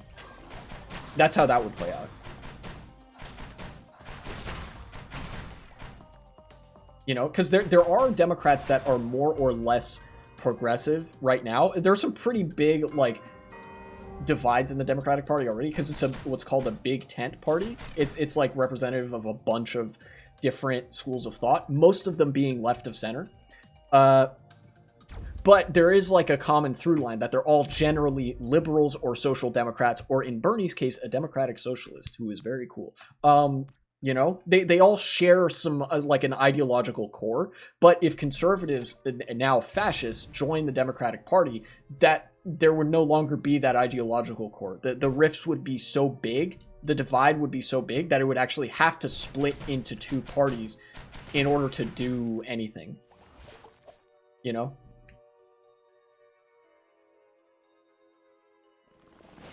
But that's just one of a few different ways it could play out. Either way, you're still gonna just have, like, a relative right-wing party and a relative left-wing party in party politics. And like, if the system, like, gets boiled down to one party, it will self-correct. It'll, like, start moving back to that. And in fact, that actually seems like it's gonna happen pretty soon, because the Republican Party, let me actually, this is a good opportunity to look this up. RNC financial statements? I don't know. RNC finance news. The RNC is, like, the Republican Party, that is, at the national level, is sinking really fucking fast. Yeah, here we go. Trump's invite to major donors prioritizes the committee paying his legal bills over the RNC. So, this isn't just a Trump priority now. This is like what the RNC does. Let me see. RNC. God, I can't remember where I first saw this. I'll recite it from memory. Maybe I'll try to find it later. The RNC release like these financial priorities and stuff. Whenever a political party fundraises, like, oh, the money goes to certain places. With the RNC now, with the new leadership, the first place the money is going to go is to pay Donald Trump's legal bills. The second place the money is going to go is to Donald Trump's political organization that's like doing campaigning for him. Then it goes to the National Republican Party, that, you know, like the RNC itself. Then after that, then, you know, money starts to go to the state Republican parties, which means that not only is the federal, like, National Republican Party going to, like, is, like, sinking itself, it's also taking all the state Republican parties down with it. I genuinely think that, like, by 2030 something, the Republican Party might just be done. You know, like, the, you know, state Republican parties are already going bankrupt. They might have to either join the Democratic Party or create a new party. I think that's more likely, that when the Republican Party runs out of money because Trump has taken all this money from them, then they, you know, disband the Republican Party, you know, political party declares bankruptcy and all that. And then they create a new party that's just like the Republican Party again, but they, like, try to sort out their financial troubles, and then that's the new two-party system. Although I don't know if that party would be fascist or not, because fascist policymaking, like fascist politics in the United States, are really not that popular. And like, fascism right now is what's killing the GOP. I don't think another fascist party would gain that much traction. I think they would have to go back to just being standard, like, pretty far right, but not fascist.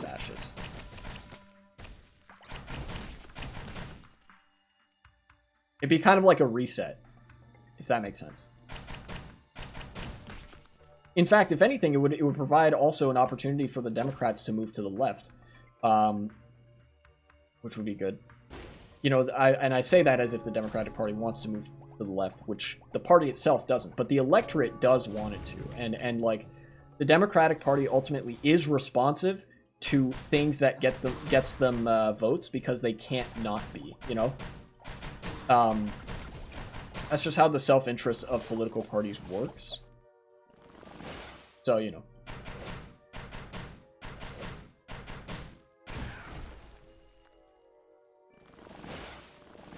Anyways, that's me, like, over-explaining how the downfall of the Republican Party is kind of gonna play out. You know? One way or the other, Republican Party dies, and then, you know, to recap, possibility number 1, new right-wing party, and then it's still just the Democrats. Possibility number 2, Democratic Party splits, and then, like, I guess those are the only 2 real possibilities, you know?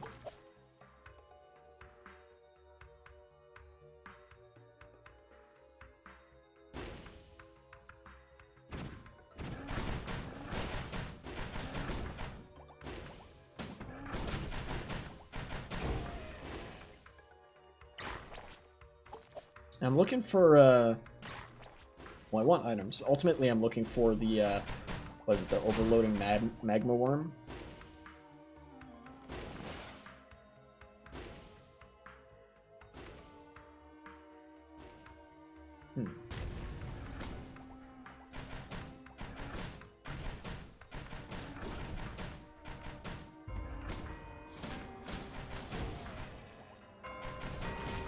I want to kill these guys so I can activate this shrine here.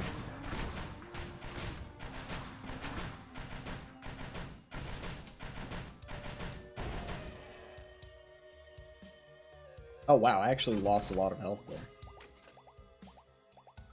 Oh. I'll just activate this now. Oh, I evaded it. Cool.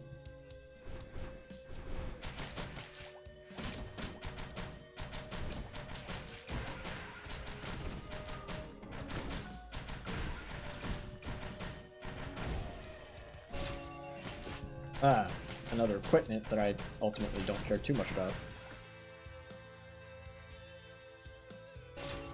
No! Come on, heal me. Stupid healing drones. Thank you.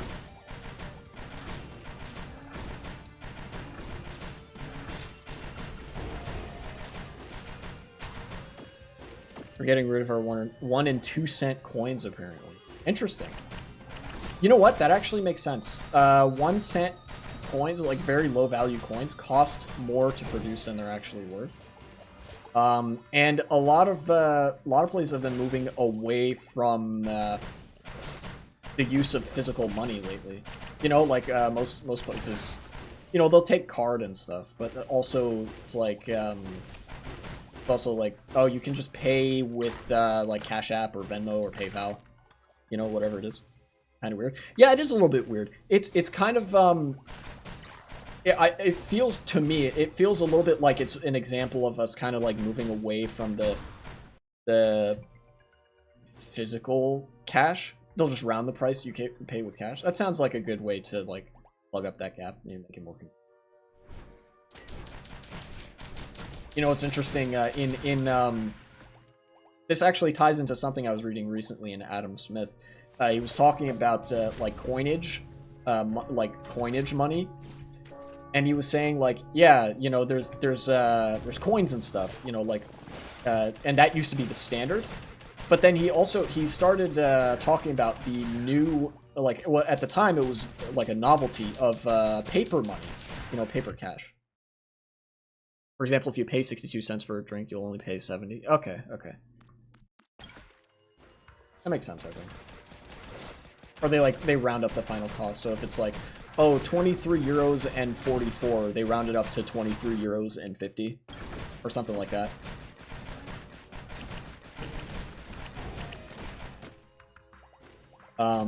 But Adam Smith was talking about they just round it.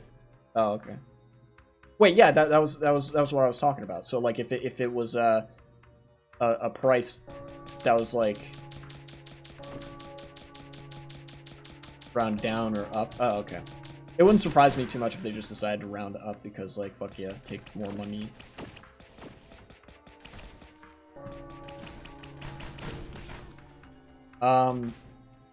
Okay. Sorry, I got a little distracted again.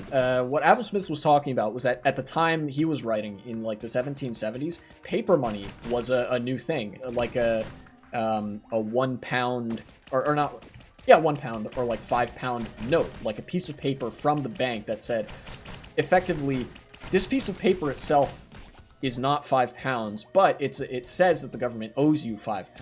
Or in America's case, like later on, it would be, if you have a dollar bill, that's technically the piece of paper isn't worth $1, but it's like, it is a recognition legally that the government owes you $1 worth of value.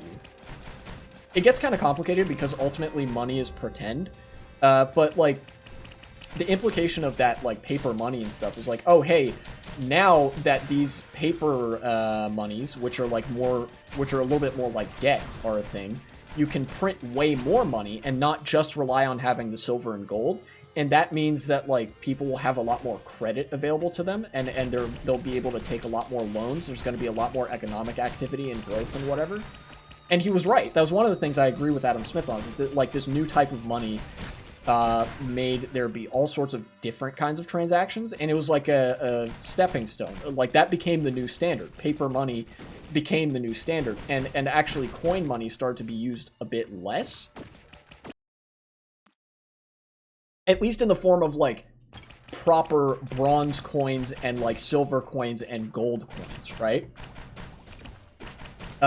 This was back in the day when like a country's wealth was literally measurable in the amount of gold and silver and precious metals that it had, you know? And then you get paper money, which is more abstract. And now, like with what you're saying, we're getting virtual money, like the number on the computer screen kind of money, which is even more abstract. And as a result, we're now seeing like these coins are starting to be decommissioned, and you know, paper money isn't used quite as much anymore, and it's like we're kind of in that transition. I think we're still in like the very early part of it, but I think we're gonna see like a new kind of money become the standard. In some ways, we kind of already have. You know, most people pay for stuff with virtual money if they can. Like they just use Cash App or something, or their debit card or credit card.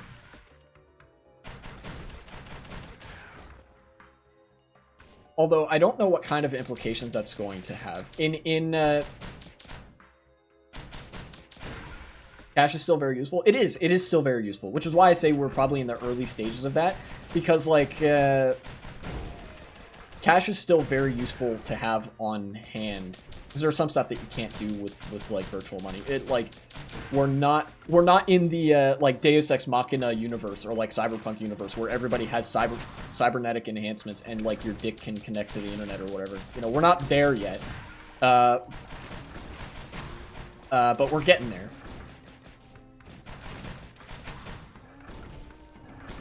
Because you don't have to pay tax on it. No, you do still.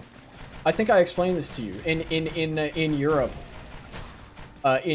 the tax is included in the cash you pay. Like if you buy something at the store and that thing is three euros, the tax is part of that €3. Like you are still being charged tax, but it's just like you don't see it, right?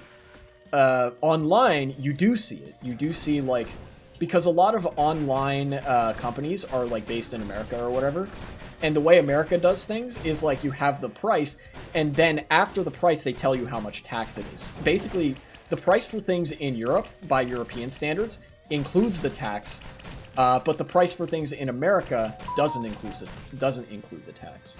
So either way, you are paying tax on it. It's just, are you being, like, if you buy something at the market for cash, they don't pay taxes. Why they don't take card?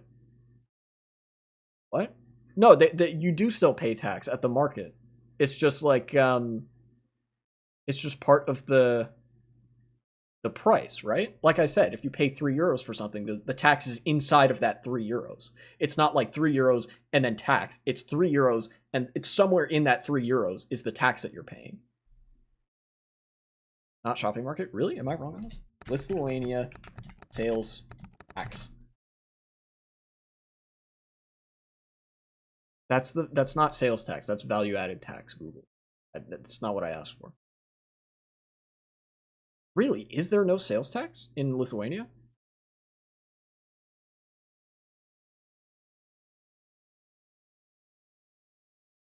Lithuania's sales tax rate. That's value added tax. If you buy from people, not companies. Oh, yeah. Okay. I got you. Yeah, if you buy stuff at a farmer's market, I think they don't charge. You don't necessarily get charged tax. Which, if I'm not mistaken, I think it also works like that in the United States. There's a farmer's market actually not too far from where I live. My parents like to go there sometimes. We get all sorts of fun stuff. And as far as I can tell, because each person there is just like a person that's there to sell stuff and not like a big company that's like syndicated or whatever, then they don't have to charge tax because that's just like part of their, like the income stuff for individuals selling things is a lot less complicated than a big business selling things, I think is what's going on there. Okay, yeah, that makes sense, I guess. Why don't you have a separate word for shopping market and farmer's market? So confusing. Because the shopping market is just the big corporate box store. That's all that exists in America. There aren't like, in America, if you go to the store, it's assumed that you're going to a convenience store, which is usually a big chain, or like the grocery store, which is also a big chain or a box store. The farmer's market is the only kind of market that's like the bazaar, where you go like and there's a bunch of people with their individual stalls. That doesn't exist as much in America anymore. That's like not really a thing.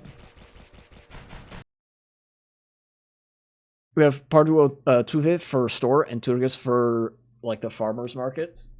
Okay. So yeah, I guess then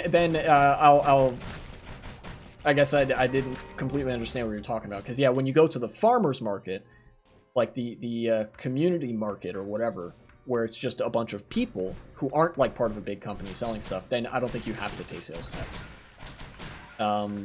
But if it's like a chain or a business, if it's like a proper business, where there's like multiple people being employed, then you do have to pay tax.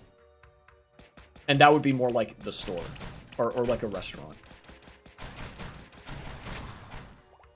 Because I think at restaurants in every country you do have to do that.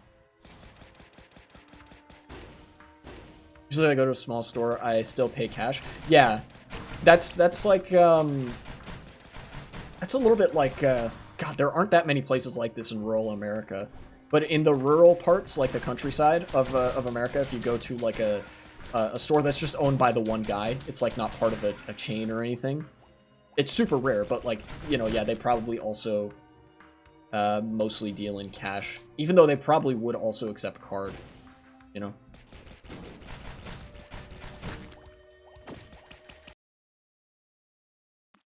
Usually I still pay cash if the shit I buy doesn't cost that much. Yeah.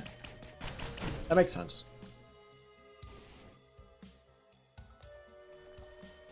They sometimes get charged by the credit card company more than you buy. Yeah, that makes a lot of sense, and I think that's probably why it's like that in the U.S. too at local markets or like very small markets, like the individual markets, farmers markets and stuff. Yeah, companies will fucking wring you dry of all your shit.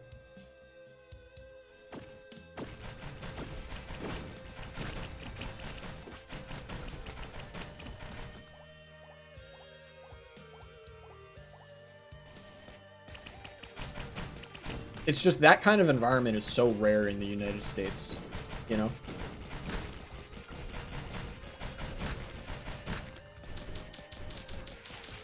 Because, like, oh, you're going to the local convenience store? That means you're going to, like, 7-Eleven, which is a giant company.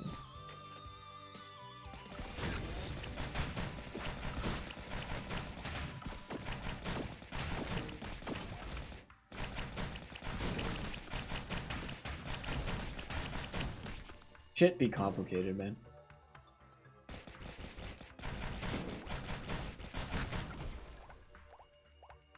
I've been taking a long time on this level, I'm now realizing. Oh well, it's probably fine. I just have to find the overloading magma worm eventually. It doesn't have to be at any particular... I wonder if there's gotta be a way to make it more likely. No, you know what? I think I know what I should do. At the final teleporter, there's like an option where it's like, oh, do you want to go to the final level or do you want to revisit old levels? And I think magma worms tend to spawn more on like the first level. I could be wrong, but either way, if I go back and revisit like levels I've already beaten, then like I would have more chances. So I'll probably do that later. We also have stores we call Skudurinai, or rag stores where poor people go to shop for clothes. You probably don't have that in America. No, we do. Flea markets. And like thrift stores. Yeah. Flea market and thrift store are the two terms that we have to describe that, what you're talking about. In fact, because there's like so much fucking consumption shit in the United States, even for people that like aren't that wealthy, it's a pretty common pastime that people just kind of go hang out at this thrift store where everything's super cheap. Especially because like clothing, it's like a whole store, not a market. Yeah, we have that. Like a whole store, not a market. You know how you throw away clothes? Yes, I do know this. Yeah, what I was talking about is like the reason that's a hobby is because, yeah, they resell it. Yeah, that's what makes the thrift store and stuff so cheap. And that's also why you see a lot, like, even in the poorest parts of the world, people have clothes. And it'll be like they're wearing an Adidas tracksuit or something. It's not like they're just wearing fucking tattered rags or anything. Like, they'll have actual clothes.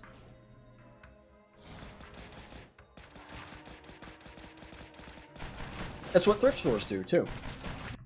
Sometimes you can get some pretty good clothes there. Yeah, you'd be surprised how much good shit people throw out. Or maybe you wouldn't be, I don't know. Clothes are like, the textile industry is so fucking wasteful. Fast fashion has been a fucking blight on well, a lot of things. My grandma loves them for some reason. Women be shopping. That is my explanation. Including grandma.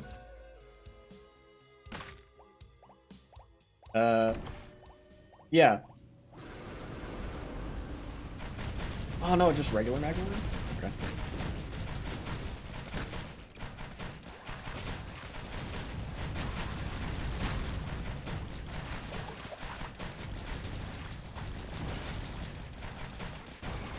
go over here. Yeah, okay. Well, I guess it's a little too late because my thing died. Right? I got a Nike shirt for €4. Yeah, shit is ridiculously cheap.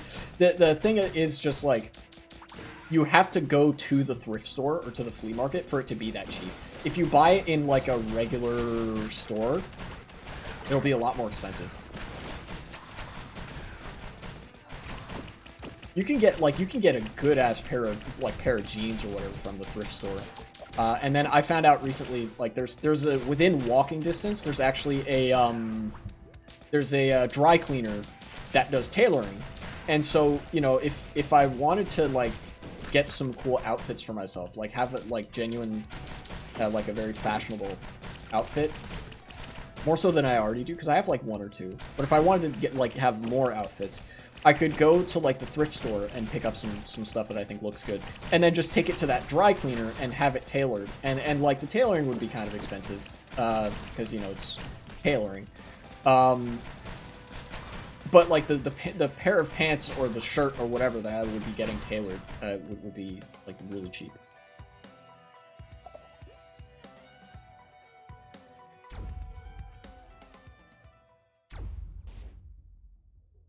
And like you said, I think you mentioned this on like one of the videos that I made, that prices are higher in America than they are in like Lithuania and some European countries.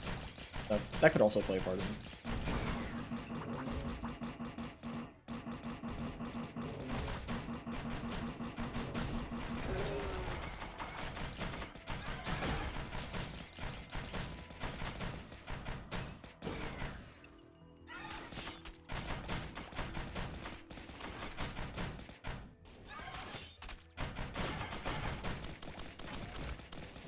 Sometimes they're similar, I think. Yeah, I mean, that would make sense. There's a lot of very complicated things that go into... Like, there are...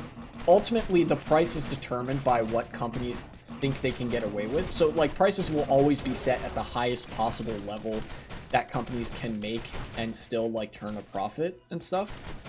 But there's a lot of complicated factors that dictate, like, what that highest price possible is, you know? Like... whether people can afford it, especially if it's something like consumer goods. Consumer goods are influenced by a lot of different things.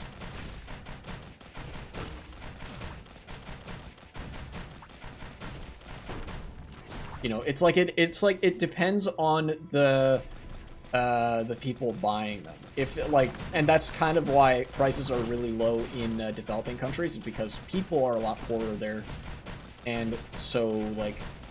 The maximum price that companies can sell things at and like still attract a very wide audience of like customers is like a lot lower.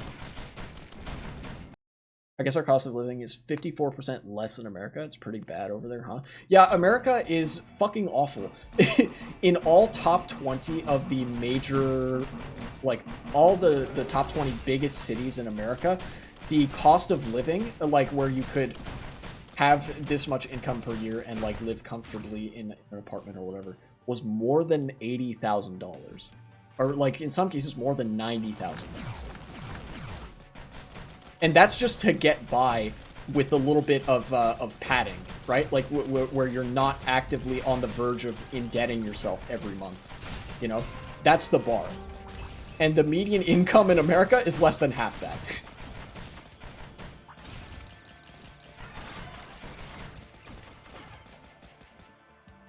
So yeah, it's pretty bad over here because there's so little, like, a lot of the stuff that we're getting charged for isn't just garden variety consumer goods. We're getting pretty fucked with that as well because it's like every company is doing it, so we have no choice but to buy from that, you know? But some of it is also stuff that doesn't neatly fit into how consumer prices work, with like rents. And stuff like that. People will pay more than 50% of their income on rent. Or in the case of Los Angeles, more than 100% of their income on rent.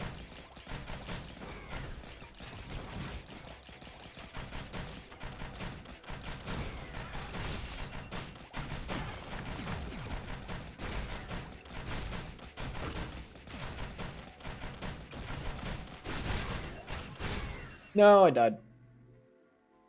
Rip. I guess it was bound to happen eventually. How slow I was playing.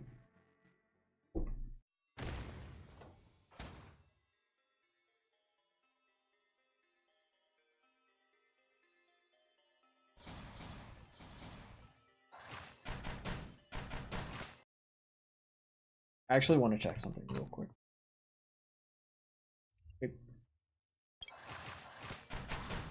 I might stream until like 3 o'clock.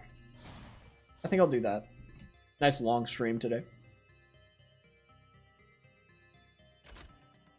Oh, now would be actually a good time to tell the fun story that I had in mind to tell the thing that I did today. There are a couple things that I've been wanting to learn to do recently. Recently I've been like a little bit on my skincare arc, and my sister helped me pick out some like good moisturizer and stuff. But I've also been on my cooking arc. Like I've tried to learn how to cook stuff. And there's been some progress on that front. But today I cooked a really healthy lunch for myself. It was just I had some fruit and I had salmon. I got some salmon from the store and I just fried it on the stovetop. I cooked it on the stovetop with like put the butter in the pan and then cooked the salmon, and then it came out really well. A little bit of salt and pepper and delicious fish for lunch. It was good. And it was actually really easy. So I was like, oh, that's great, you know?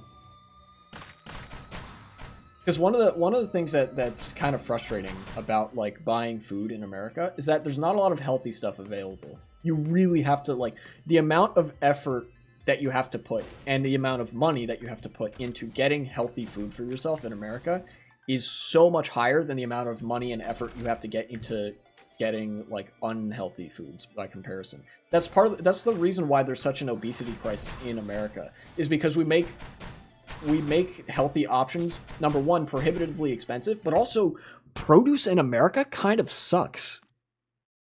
Cheaper anyhow. Yeah. Like there are 2 grocery stores near where I live. And when I say near, I mean like we can drive there, just cars and stuff.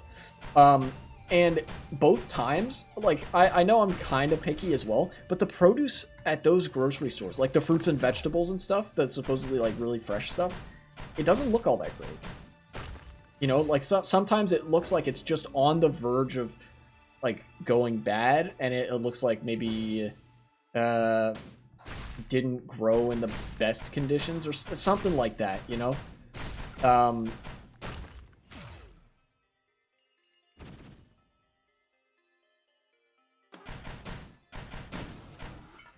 That's kind of why, farmers markets are nice, because you do get the genuinely fresh stuff. You have a guarantee that like this is not like about to go bad or something.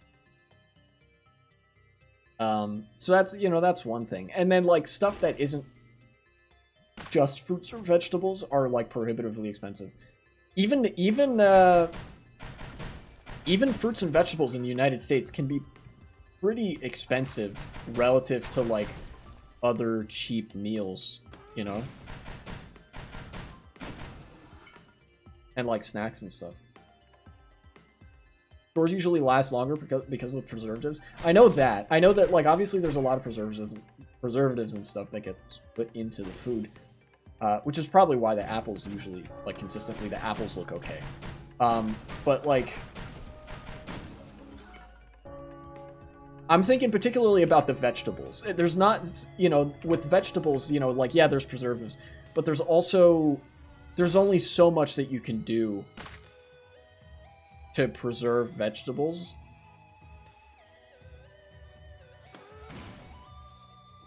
Prices aren't that different in Lithuania compared to the US, except for rent, I guess. Yeah, the US has a really fucking high rents, like insanely high rents.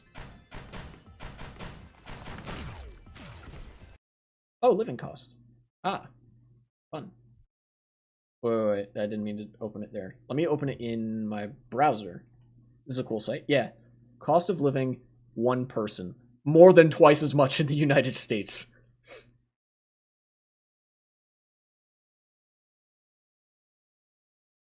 This is a cool site. That's human freedom, life expectancy. Where's the consumer goods? Food expenses. Yeah, food in the United States is expensive. Let's see, 393 for Lithuania and 618 for the United States.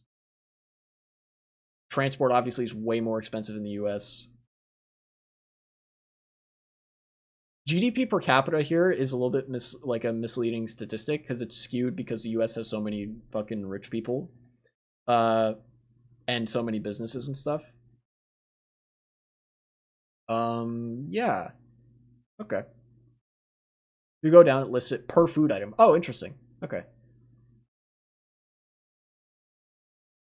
Fast food meal. Yeah, fast food is more expensive in the US, but it's still like not that cheap. Or not that I mean, it's been getting worse. Eating out. Groceries. Yeah, there we go. So milk. Oh god, bread and rice are so much more expensive in America. Groceries are kind of similar. Yeah, kind of. Yeah, cheese is similar. Most of this stuff is more expensive in the United States. And when you have to buy a lot of these, it adds up very quickly. Toothpaste is cheaper in America than in Lithuania, oddly enough. Yeah, consistently things are either a little bit more expensive or way more expensive. Jesus Christ, apples are like 4 times more expensive in the US.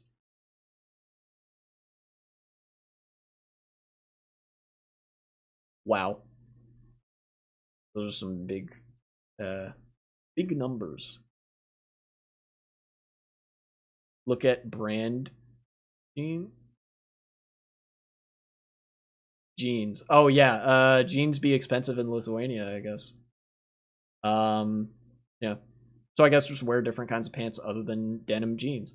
Denim is expensive to like manufacture all the way through. Like it's such a durable fabric that it's like genuinely there are some things to that, I think. Yeah. Let's take, you know what, actually, let me take a look at the big killers. Let me take a look at, like, rent or something. Doctor's visit, $116 in the US.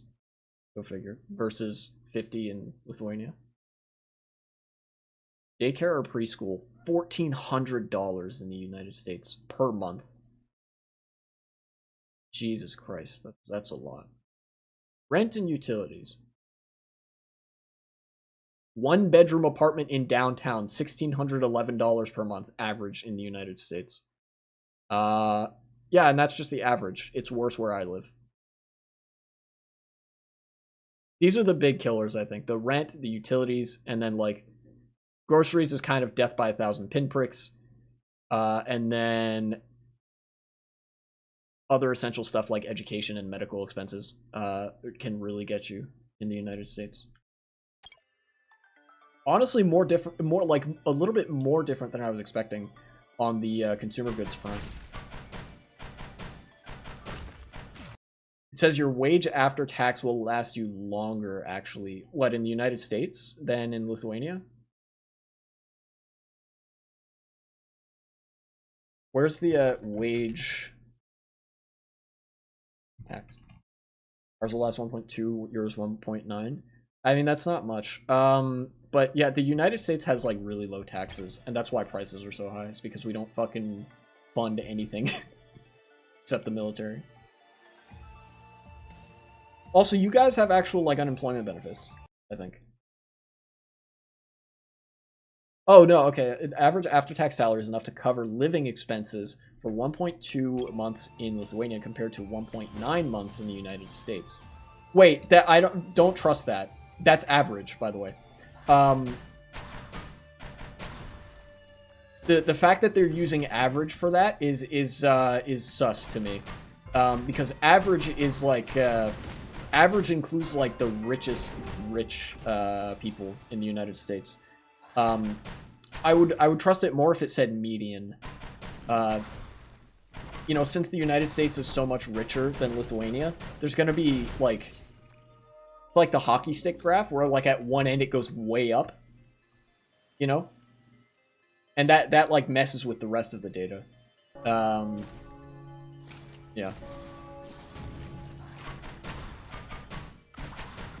Although I mean, I guess I shouldn't. I shouldn't be that, like, I shouldn't emphasize so much, because, like, to a certain degree, every Western country is actually having a lot of difficulties with cost of living and stuff. Like, the cost of living crisis isn't just a thing in the United States, but I think it is probably the worst in the United States.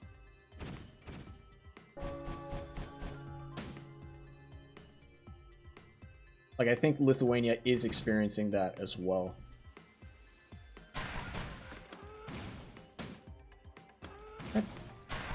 I'm gonna start over.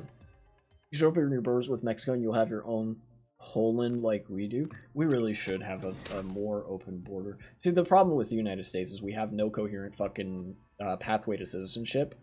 So if we open the border, like, very complicated things would ensue, and it would be very hard to handle all the people that want to come to the United States. That doesn't mean we shouldn't do it, but we should have, like, the proper methods of processing people first. Which, again, is our own fault for not doing.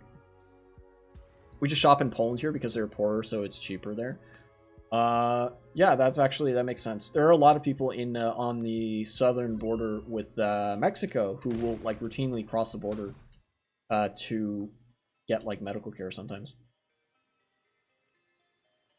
Because it's cheaper in Mexico to get medical care than in the United States. Same with people who live on the Canadian border.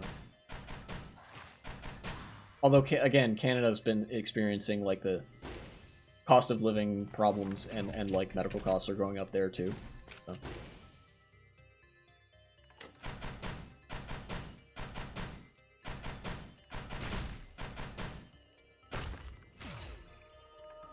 Mirror lizard. Okay, got some good money out of that.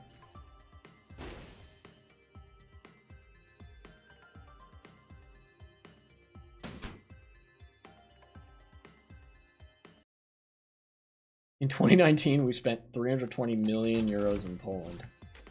Oh, interesting.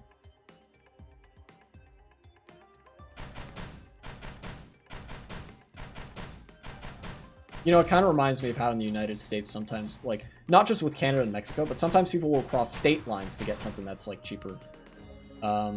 If they're close enough to another town, the next state over, you know?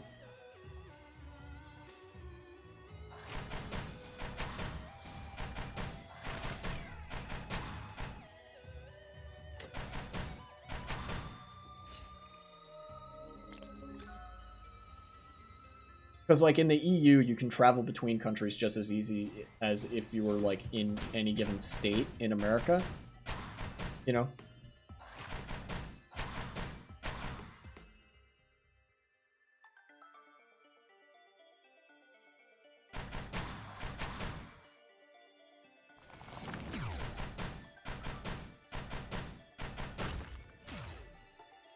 Okay.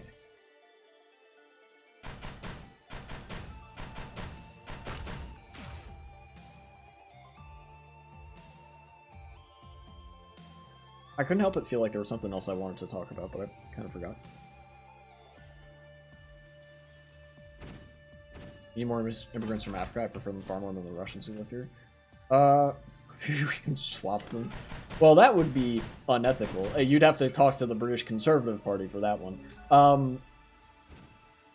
Get it? Because they had the plan the one time to... You get it. You get it. Yeah, you know, it's genuinely, like, really weird when people, like, do the whole anti-immigrant shtick, because in the developed world, that's really how the economies stay afloat and whatever. A lot of the birth rates and stuff in the developed world kind of have leveled off, you know, and like, you supplement that by bringing in new people to the country, which means immigration. Africans learn Lithuanian with proper lives, while the Russians don't. I think you have a right to do both if you're an immigrant to a certain country. Like, that's ultimately, you are free to do, like, to learn the language or to not learn the language, but it's going to make things harder for you if you don't.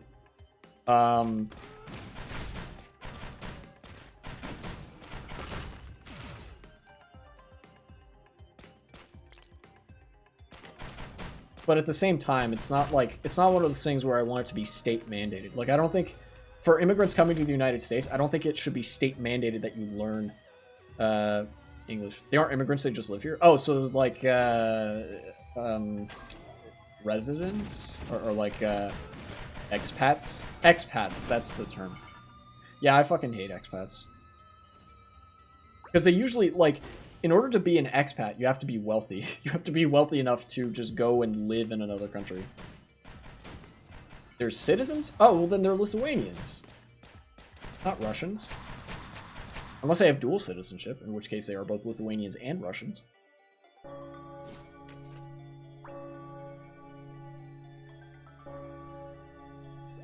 Used to integrate into society. That is, I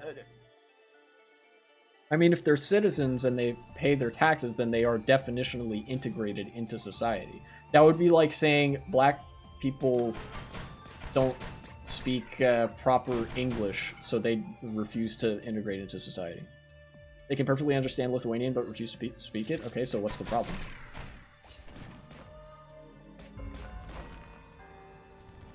Like, do they just kind of stick to Russian-speaking circles more? Do they just not really want to hang out with people that speak Lithuanian? That's their choice. That they have the right to do that.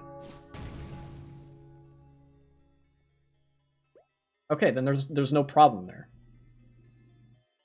That's fundamentally that's a reactionary attitude.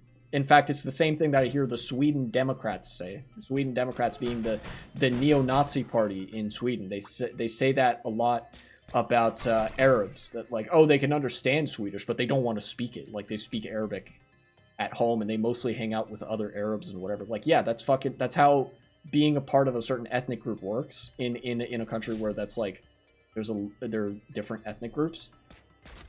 People tend to prefer their mother tongue and people that they identify with a little bit more. That's how you get like ethnic enclaves and stuff. That's just how that works. Imagine if Mexicans came to USA, set up large Spanish-speaking only communities in large cities, refused to speak to you in Lithuanian. That happens. I don't need to imagine. There are a lot of areas in the United States with significant like Hispanic communities where they primarily speak Spanish to each other. Like when they're in public, they don't speak English as a first like thing. They mostly speak Spanish.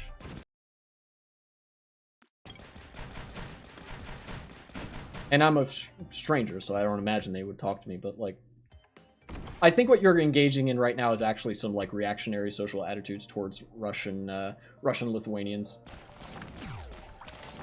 Like, honest to God. This is one of the more concerning things about like, you know, yeah, obviously like everybody has substantial reason to dislike Russia, but like Russian people are still just people. Like there's not like they're people, they can do what they want, and like who are they hurting by not speaking Lithuanian, right? Like, oh no, they were rude to you one time. Okay, that person was rude, you know? The military training camps in Mexico. That, I highly doubt that that's actually happening. I think that's just something that like one of your teachers told you, or like a politician said, and you just took their word for it. If I ask you to provide statistics to prove that that is what happens and that's how the Russian community lives in Lithuania, you would not be able to find me those statistics. In fact, I'll challenge you to that right now. If you can prove to me, if you can find statistics, data, that suggests that Russian Lithuanians, you can't order a drink in some areas in Vilnius if you don't speak Russian. Yeah, tough shit. That's kind of how that happens. It's an unfortunate product of colonialism that, like, you know, they impose a certain language, but ultimately, like, you know, the language is there and now it's there. And like, the process of it being imposed through colonial means is no longer happening. It's just sort of already part of the urban community. Again, I would challenge you, provide some data that indicates that, like, Russian degeneracy is ruining Lithuania or whatever. But I don't think you can.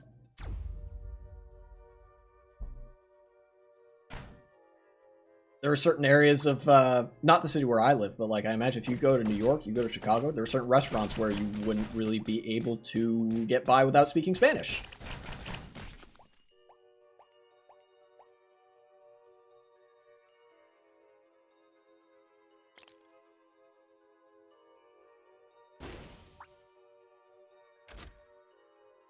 You know, like, does that mean that the degeneracy of Mexicans is ruining American culture?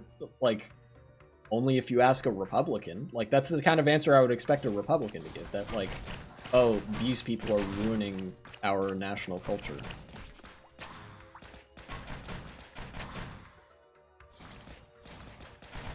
This is again, I will ask you to back this up with statistics and data, because this ultimately seems like a feels over reals argument,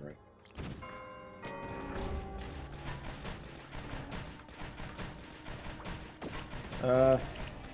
And unless I get overloading magma worm this run, I don't think I'm going to be able to do the achievement thing.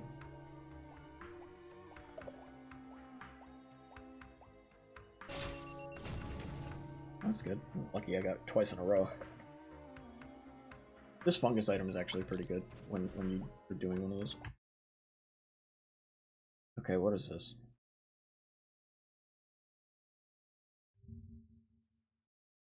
This is a news article.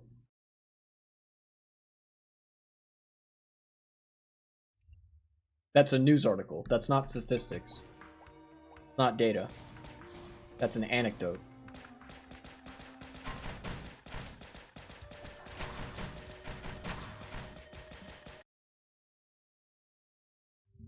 Also, all this says is that Russian schools have been searched by law enforcement institutions.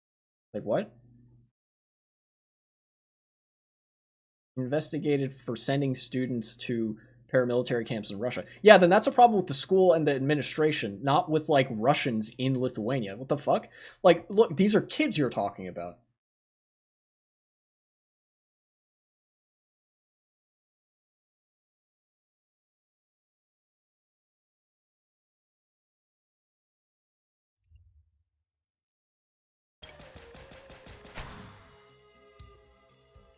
You haven't, so far, you haven't convinced me of anything here. That's a Medium article. And that's also, that's the same thing. That's like...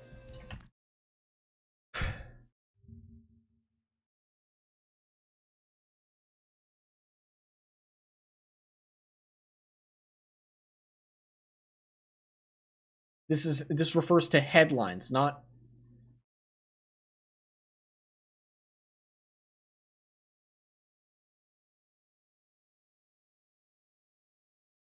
Where is it? Is this another one of those, like, the same school or something?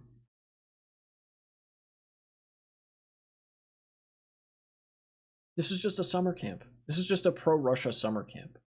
That's not like a fucking... Dude, you have overblown this so much. I ask you to give me the evidence that, like, your own words, Russians refuse to integrate into Lithuania. Your evidence, sometimes the Russian government likes to sponsor some fucking school summer camp trips. Like, okay. No, you haven't given me any evidence of that. This is like, I'm getting genuinely concerned at this point, because this is like genuine Nazi talking points shit. Like...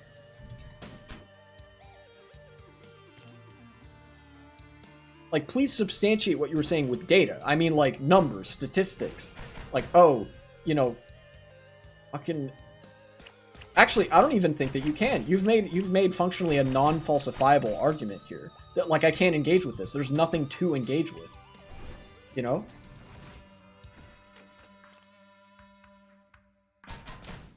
You live in a country for 30 plus years, you should know how to speak a language. Not necessarily? What the fuck? I would, like, no? Like, would I consider it weird if you didn't speak Lithuanian after living in Lithuania for 30 years? Yeah, I guess. But, like, that's people's right?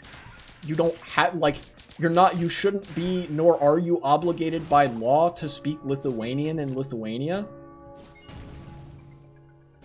Just like you aren't obligated to speak French in France by law? Same with American in the United States or in Britain. Like, people can speak what the fuck kind of language they want. It's a form of expression. What you're getting upset right now, what you're getting upset at right now, fundamentally with Russian Lithuanians speaking Russian, is them exercising their free expression. You're getting mad at free speech right now.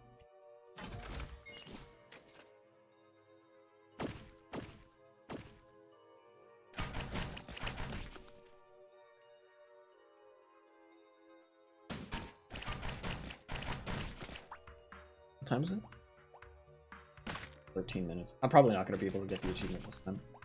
Oh well.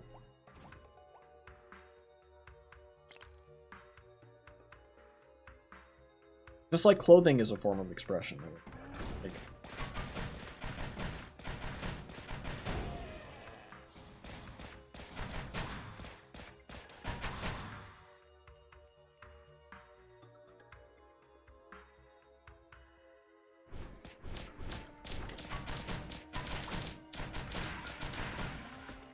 honestly, I feel like a lot of the arguments you're making are just from post hoc Russophobia.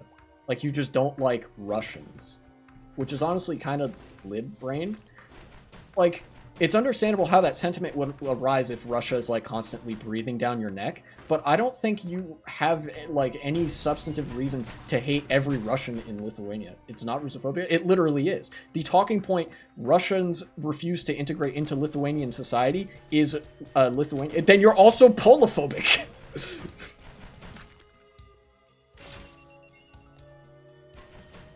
That's, like, definitional Russophobia and Polophobia. Is, like, these people refuse to integrate into our society. That's a xenophobic talking point. Then you don't like Belarusians either. You're just xenophobic. The fuck? Come on, dude. You're better than that. You should know this, being in my chat. Are there nationalities I don't like necessarily? I mean, no, not really. Like, will I say that Dutch tourists are assholes? Yeah, but that's a statement about Dutch tourists, and, like, I wouldn't say, like, they should all be, like, forced to not act like assholes. Like, you, ultimately, you have the right to act like an asshole if you want to. What? Like,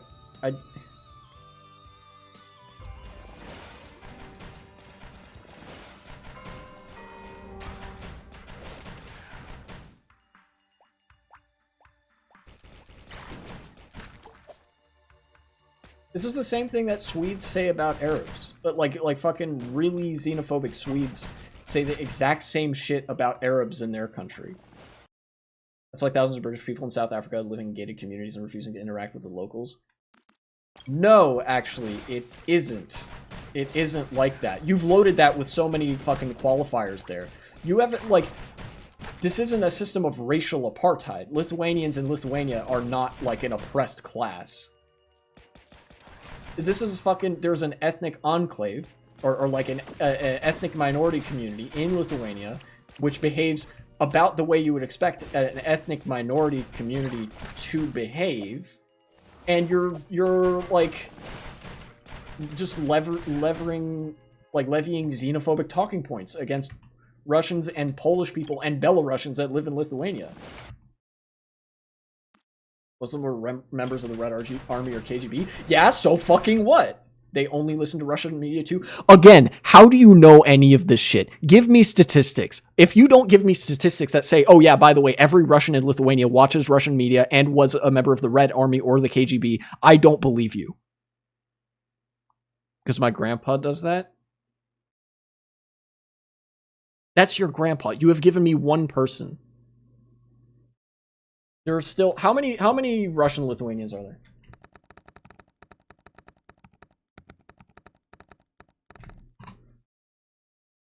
About 146,000 people. You better be prepared to tell me that, like, all 146,000 Russian Lithuanians all listen to Russian media, are all members of the Red Army or KGB, and all fucking hate Lithuania's guts. And even then, I will say that you are, like, not justified in hating them based on their ethnicity.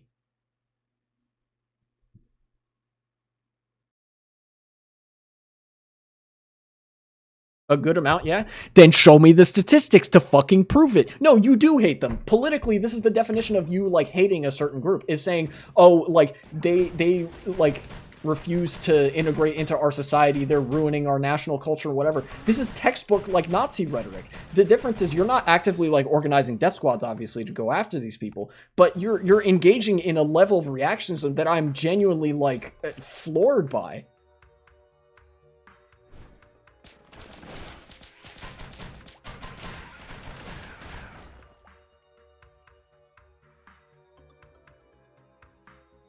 This is irrational. This is anti-empiricist too. You've given me like 3 anecdotes, I think, combined, of like one school engaging in ethically questionable behavior. I don't hate them or dislike them. Yes, you do. I don't think you realize it, but you do. The political attitudes that you're expressing right now is literally a hatred of Russians. Even if you yourself don't feel that, that is you internalizing a like xenophobic attitude against Russians. No, XD, you, again, in one ear, out the other with you. If somebody in America hates gay people, you know how they express it? They don't say, I hate gay people. You know what they do? They do the whole like, you know, I don't have a problem with gay people. I just think they're corrupting the youth and blah, blah, blah, blah, and I wish they would stop doing that. That is somebody that hates gay people, and that's what you're talking about right now with ethnic minorities in Lithuania. You know? Same thing with, like, with the way that racists talk about black people. I was pro letting the Russian immigrants in during the start of the Ukraine war. Then you should still be pro, like, you should still be pro allowing Russian immigrants to, I don't know, enter your country. Just maybe with, I don't know, a little bit heavier vetting. Like that, maybe that seems like it would be appropriate. Although, actually, no. Not even that. Your opinion on that shouldn't have changed because Russia's not at war with Lithuania. Russia's at war with Ukraine.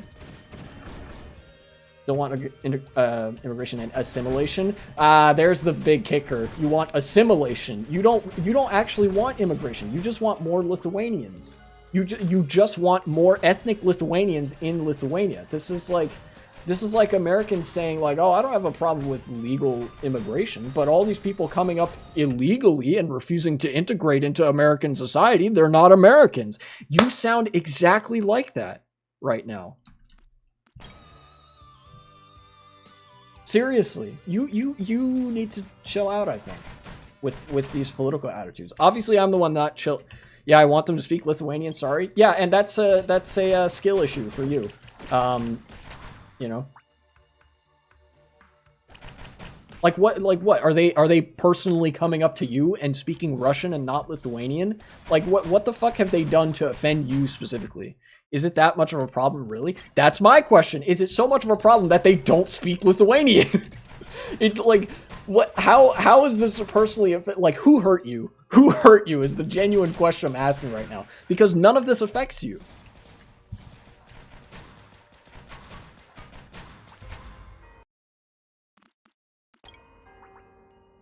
Do I want people to speak English? Not necessarily. I don't care what language people speak. This is a free country. People can speak Spanish, Portuguese, fucking Russian, like Ukrainian, Arabic, whatever. Speak whatever language you want. This is a free country. How are they supposed to live in a country if they don't know the language of? I don't know. You should ask them that. They seem to be doing pretty well despite your efforts.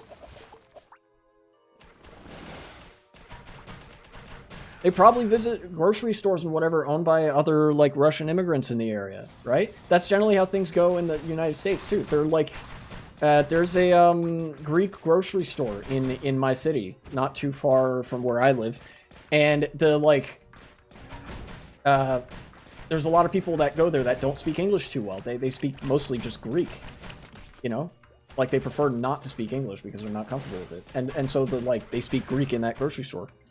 Leads them to being separated from the rest of society. That's just a natural fucking thing that happens in society. What you're arguing against fundamentally is the ability of people to live how they want to, right? Look, their kids are probably going to learn Lithuanian. And if not their kids, then their kids, right? Like there's 146,000 Russians living in a country of like 1.8 million. Give me a fucking break. This isn't like them, oh, they're diluting the national culture. Again, this is like reactionary race purity arguments bullshit, right? No, they don't. How do you know that? Again, give me some fucking statistics.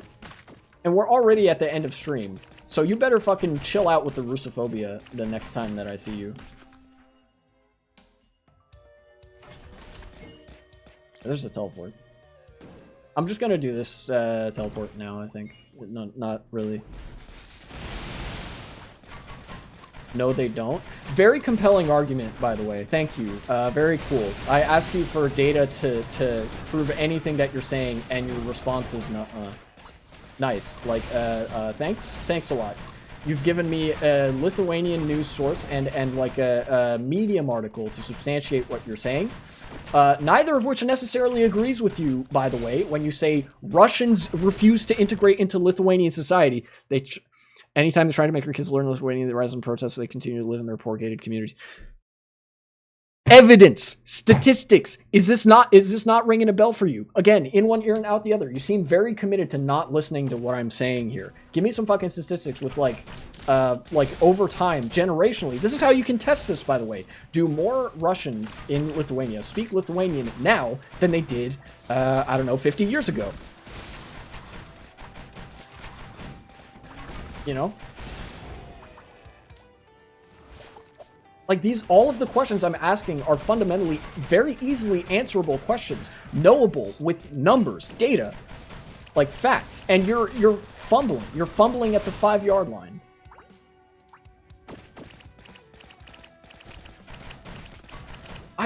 I sound flustered right now because I am. I genuinely don't know what's gotten into you that you really, really dislike Russians and Belarusians and Poles this much.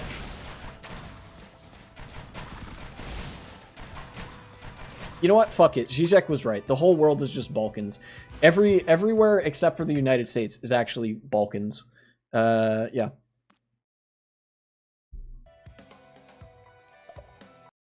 Their language increased, but that's because of immigration. Well, you can still look as a percentage, right? Or like of the previous fucking whatever. Look.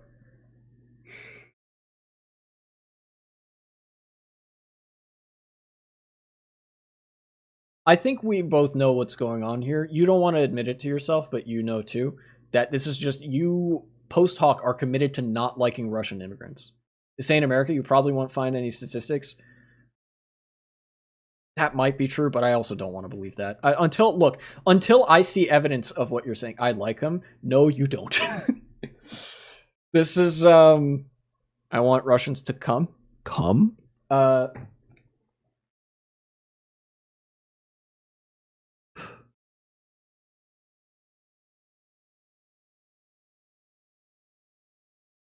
How do I even wrap that up? Chill out on talking shit about the Russians. I said what I said, streamer man. Yeah, I know. I agree. I also want all Russians to come. Yeah, that's so true. Classic. Resolving our differences with a cum joke. Look, okay, if nothing else, I'm gonna stop being like really argumentative for a second. I'm gonna try to like take a step back. If there's anything that you should take away from this, right?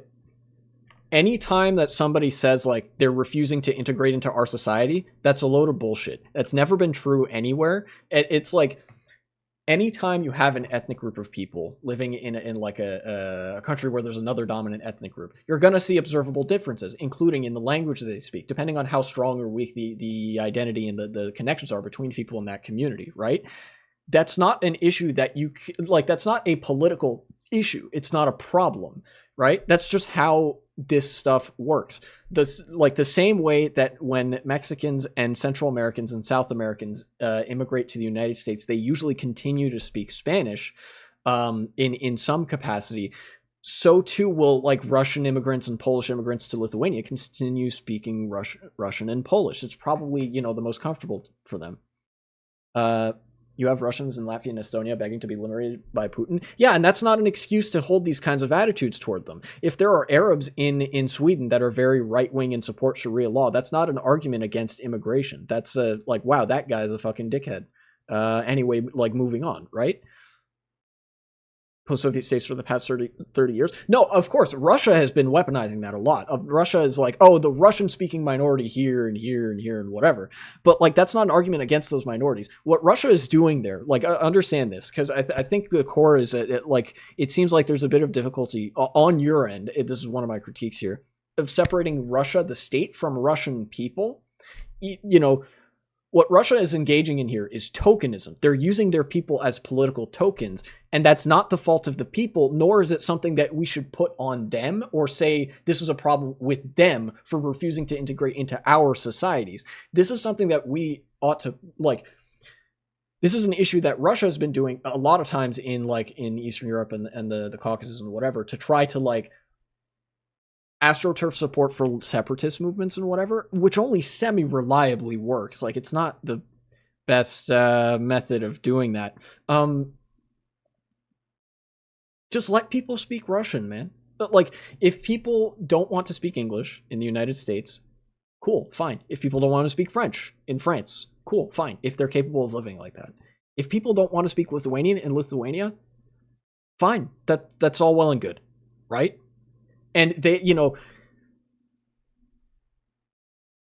as long as they are capable of going out and like going to work, and France doesn't allow it. Well, France is retarded, so I mean, they literally have like the Department of Culture and Language or whatever. There's literally an office, a federal office in France that will tell you you're speaking French wrong, and nobody listens to them because it's dumb as fuck.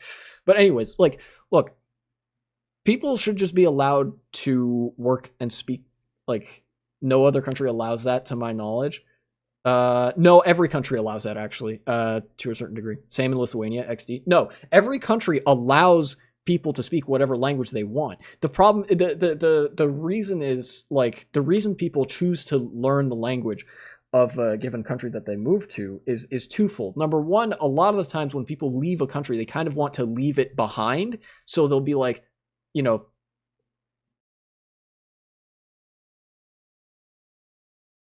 what? Oh, same in Lithuania. Well, that's dumb as fuck too. But like, the reason people continue speaking their mother tongue in countries that they immigrate to, or like the reason people would want to learn a different tongue in the country that they immigrate to, is twofold, right?